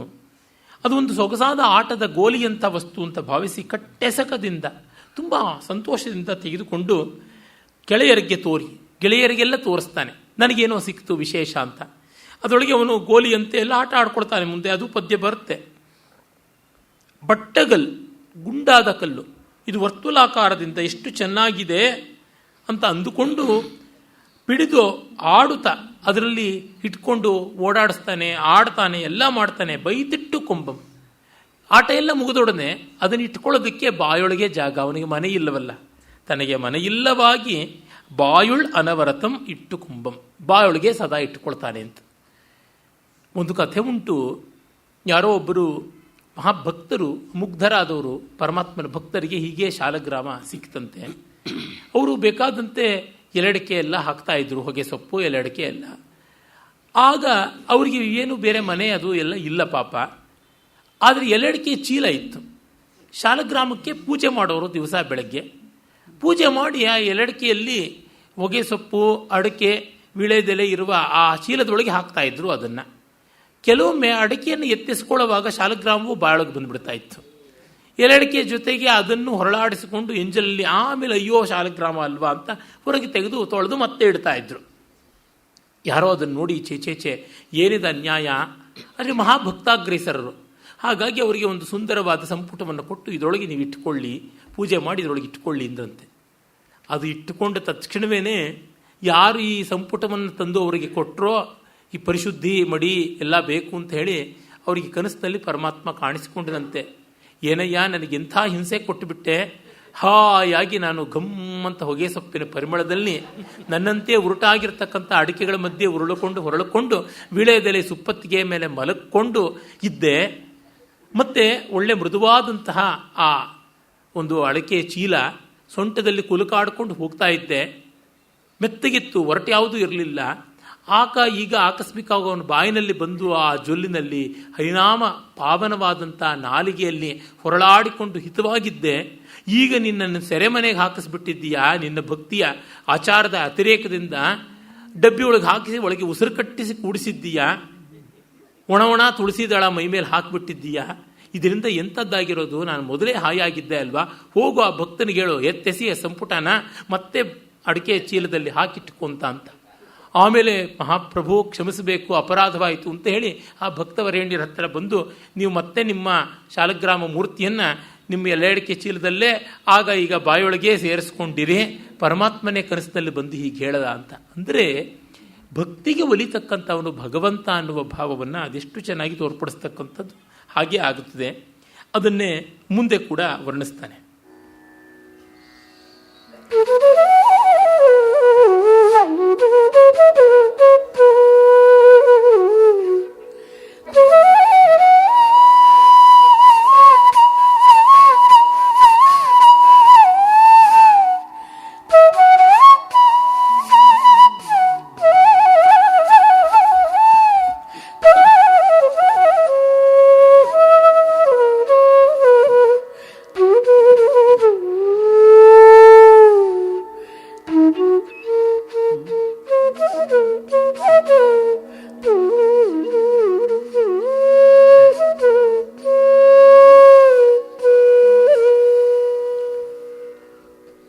ತೊಳಪ ಸಾಲ ಗ್ರಾಮದುಪಲಮಂ